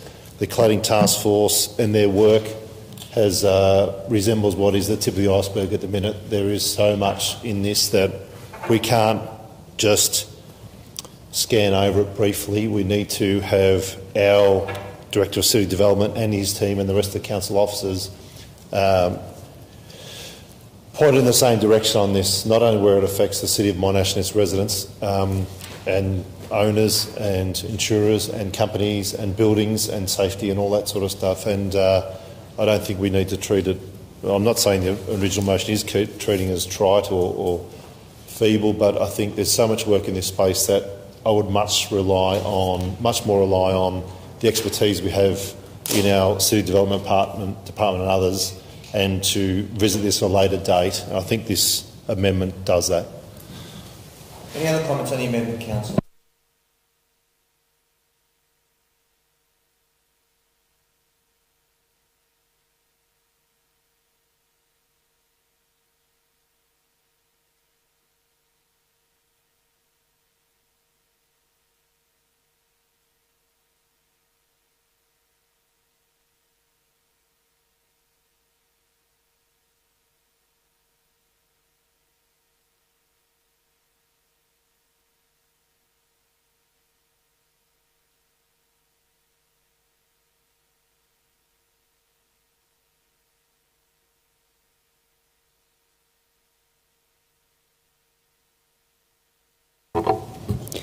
Thanks, Mayor. I just wanted to make a few remarks to say that this report or this recommendation is now in a form that I feel I can support.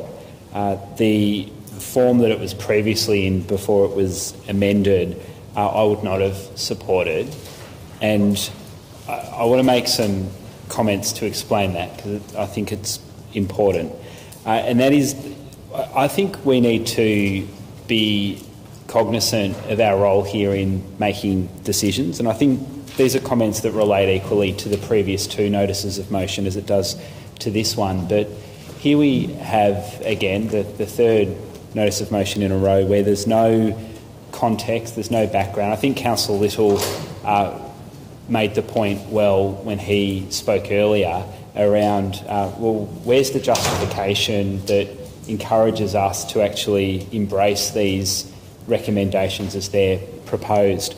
And in the same way that officers always provide commentary and explanation that guides our decision in deciding whether we support recommendations or not, and sometimes enlightens amendments that we might move or reasons why we might articulate against them, I think we can only expect the same courtesy from each other when we put notices of motion up. I note, Mayor, that I think most of us do that. Certainly, I mean, Councillor Fergus is an example on this agenda where that is done, and I think it's only common courtesy to this place as well as to each other that we should do that. I also think we should refrain from putting up motions that are designed to provoke controversy or to unreasonably agitate. Point of order. What's your point of order? Could you direct the speaker to speak on the motion, not about a general discussion about motions in general? Okay, Councillor Zagraf and Councillor Lake, I will ask you to speak to the report and stay on track, please. Thank you. Yeah, no, that's fine, Mayor, because I'm explaining why it is that the wording that's now presented, courtesy of Councillor McCluskey's amendment, is one that I'm comfortable supporting. Okay. But I think you can only understand that context with, references back to what was previously there.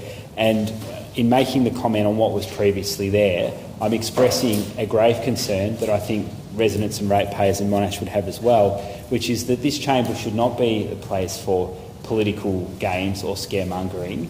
And there is no doubt the previous motion, or the motion as it's currently presented in the notice paper for tonight on this item, was designed, I think, unreasonably to engender fear in the community. That, people are very proud of the Monash Medical Centre. It's, one of the, it might even be the biggest hospital in the state. It's certainly the hospital that our local area is assigned to and attached to. And, trying to, I think, insinuate that there's some safety issue, some fire risk when people go to the Monash Medical Centre. Not only is that untrue and misleading, it also mischaracterises and misses the point on what is at the heart of the issue with the cladding challenges that this state, indeed many parts of the world, but Victoria and Melbourne, is currently grappling with. We know there are thousands of buildings across Melbourne, at least hundreds in Monash, that have combustible cladding that present a fire risk. Apartments that people live in, apartments that people own, part of their super fund, part of their, perhaps it's the sole asset that they own, it's their livelihood. And these are people who face an uncertain future when it comes to who is responsible for fire risks that need to be addressed in the interests of public safety. And it's It's a complete schmozzle as far as where responsibility lies, whether it's building surveyors, whether it's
I'd just like to echo some of the thoughts of Councillor Lake.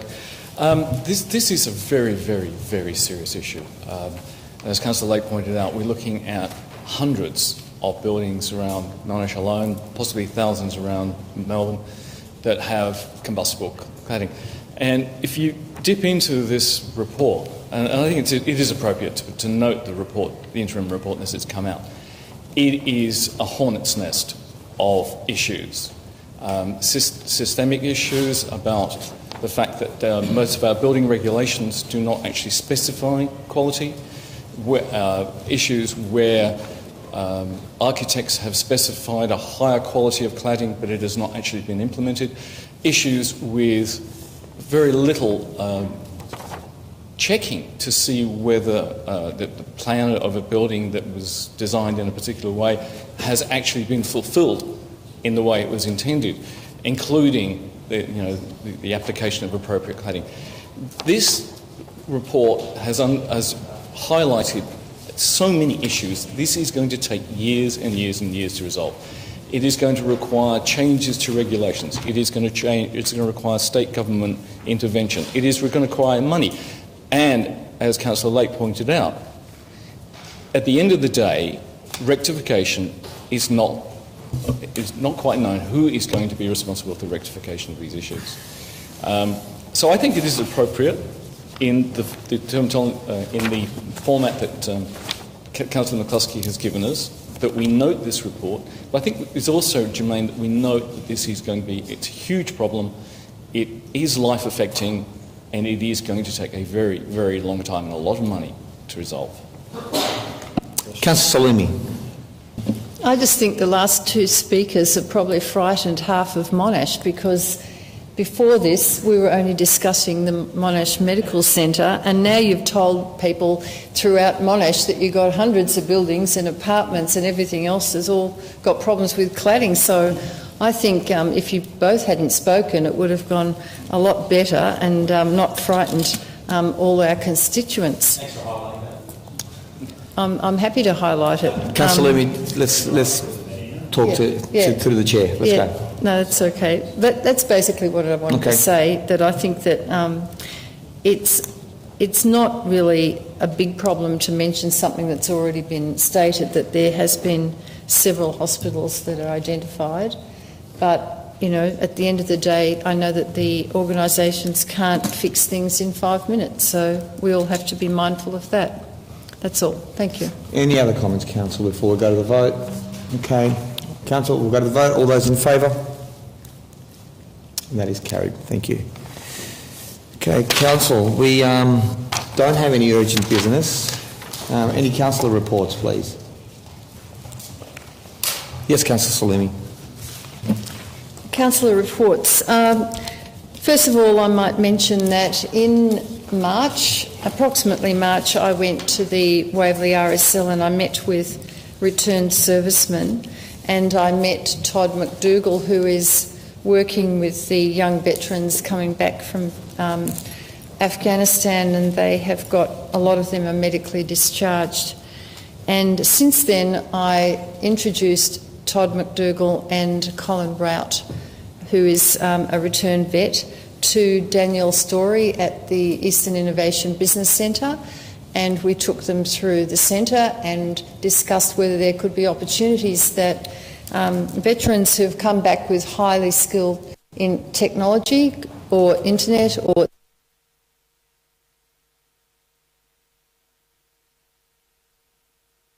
their skills, and use their skills in something that is maybe giving their own businesses.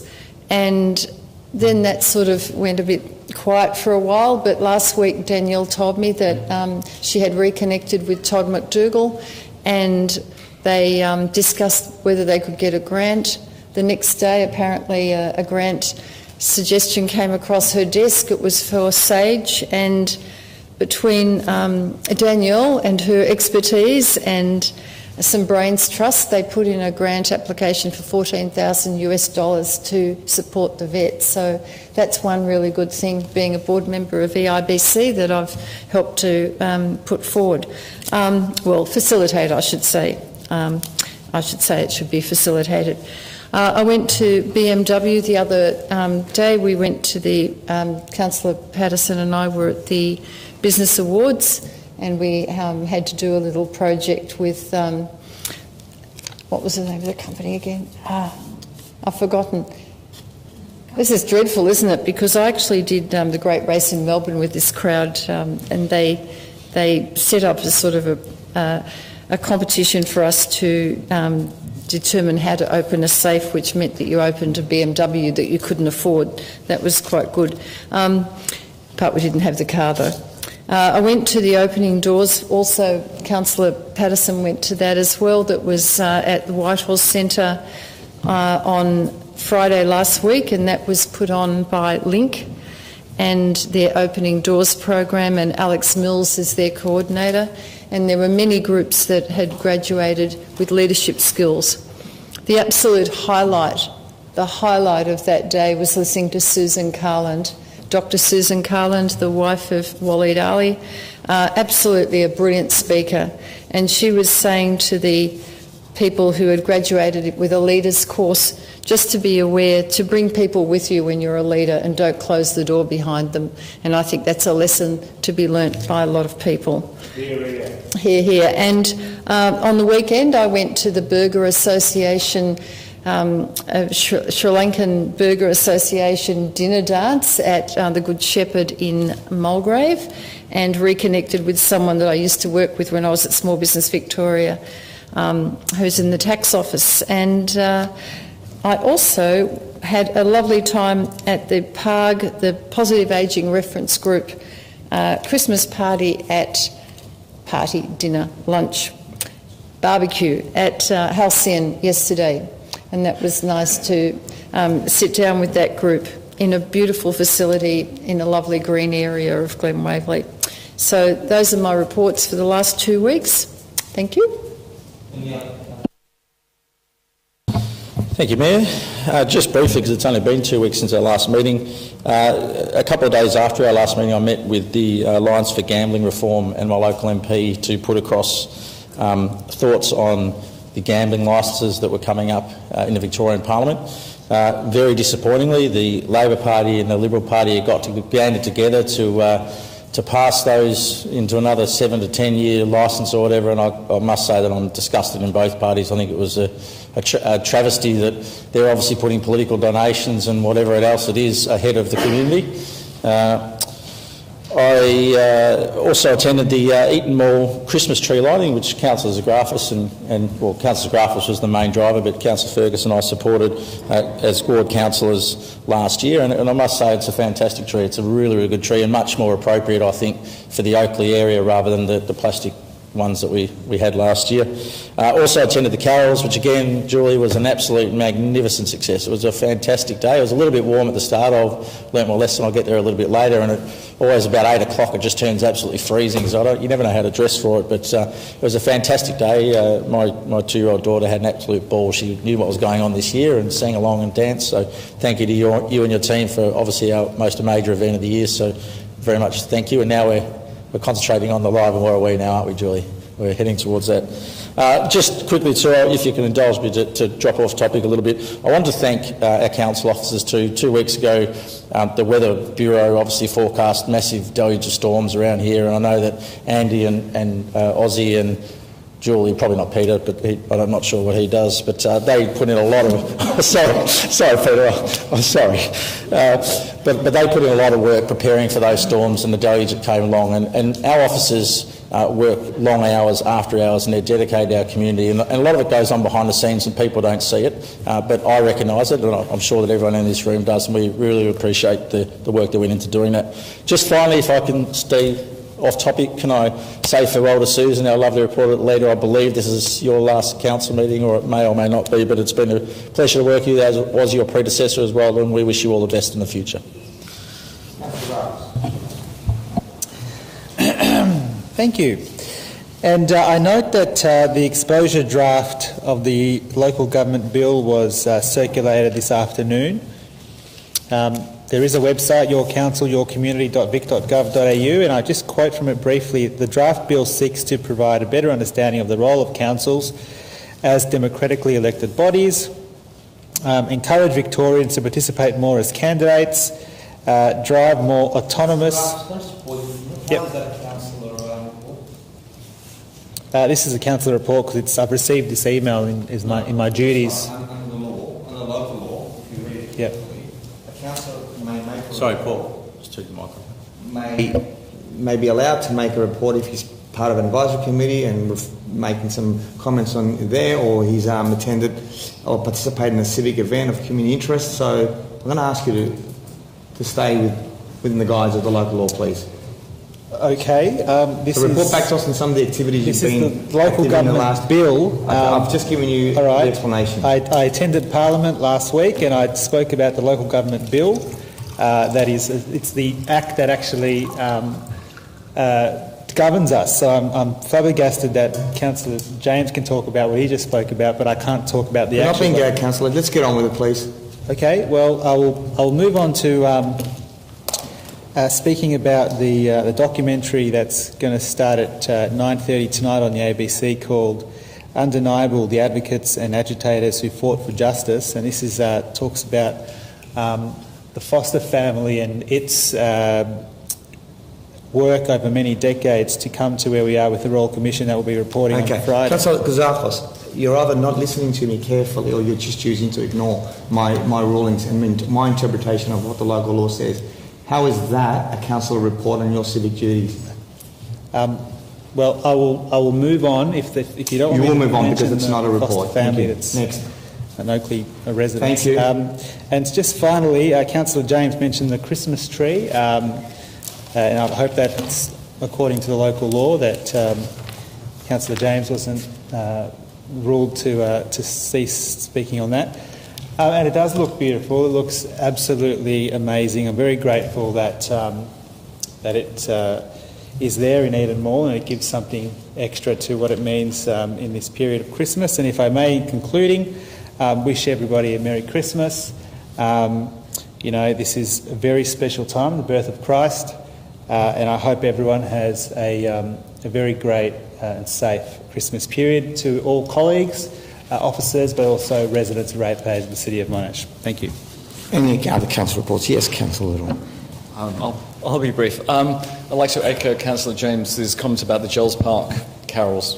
Absolutely amazing. Congratulations to your crew, the Events and Festivals group. Can we please pass on our total admiration for a completely professional. It looked spectacular. The stage lighting was amazing. It went off. Even the mayoral speech was good. I mean, how could you get that? But it was so professionally done. The fireworks at the end were just awesome. The soloists. What a list of soloists we managed to get. I mean, from Daniel Matthews and all these other people just sang their hearts out, and just absolutely amazing. But I particularly want to say a big thank you for the Mount Waverley in Carols in the Village on the Friday, because that was also an excellent do. Beautifully staged for us. Okay, it's not the size of Gels Park, but I tell you what, it has heart. We had the school kids coming along. We had all the local groups singing their hearts out. Beautifully run, beautifully staged. And we had good weather. My goodness, the first time in about 5 or 6 years when the carols at Mount Waverley have actually had good weather. It's been brilliant. Thank you, and thank you again. Any other councillor reports, Council, before we move on? Councillor Fergus. Council, I just had one thing I wanted to report back on. I had a chance meeting with a 4-year-old resident of Monash outside our little free library on Downing Street. I was putting some books in over the weekend, and said resident came up to me and informed me that it was her favourite place to go. I thought that was worth passing on to officers and to council. I think it's getting good use. There's completely new books in there from last time I was there a few weeks back, so I think the turnover is great, and I hope we can see more of that program in the future. Councillor McCluskey. Thank you, and through you, Mayor. Firstly, the carols by candlelight apparently was fantastic. My apologies, I didn't attend, so the mayoral speech apparently was really good, except for one inaccuracy where you acknowledged me and I wasn't there, so I apologise for that. I was unable to make it at the last minute, but I thank you for it anyway. But the organisation, once again, all the feedback I got was absolutely fantastic, as you get every time the carols by candlelight at Charles Park's held. Once again, another fantastic event. The Oakley Christmas tree lighting ceremony was probably the best thing I've been to in probably the last 51 years, in a sense. One of the best, because it was not only a great event. We had a little announcement that day, my grandchild born. At the same time as the light was getting flicked, the phone call came, so the grandchild born, and in Monash Hospital, which is a great hospital. So it was a great day. I was happy. My family particularly liked the lighting of the Christmas tree for different significance than probably the residents, but it was a great day anyway. I would like to echo some of what Councillor Zagraf has said, and regardless of how residents, ratepayers, officers, colleagues, and the remainder of the community, however you spend your time over Christmas, whether you celebrate it in, I suppose, what can be called a traditional way or another way, or you don't celebrate, you have the time with family. However, whatever you do, however you do it, I wish you all a safe and happy period, and I hope everybody, no matter what your lot in life is, that you come back after, hopefully having a break, refreshed and ready to do whatever it is we do. And I very much look forward to the break myself. So, congratulate you all on a good year and hope you all had a good break. Thank you. Any other councillor reports? Councillor Choi. Thank you, Mayor. I would like to say thank you to all the council's work and the Pinewood committee's, festival committee's work. Even though given the bad weather prediction, the event had been cancelled, but still, they put lots of effort, and our council college put lots of effort. So, still like to say thank you, and Merry Christmas and Happy New Year. Okay. Anyone else wish to use this time? Okay. Any personal explanations, council? No. Matters of council importance? There are none. We go into confidential business. And to that,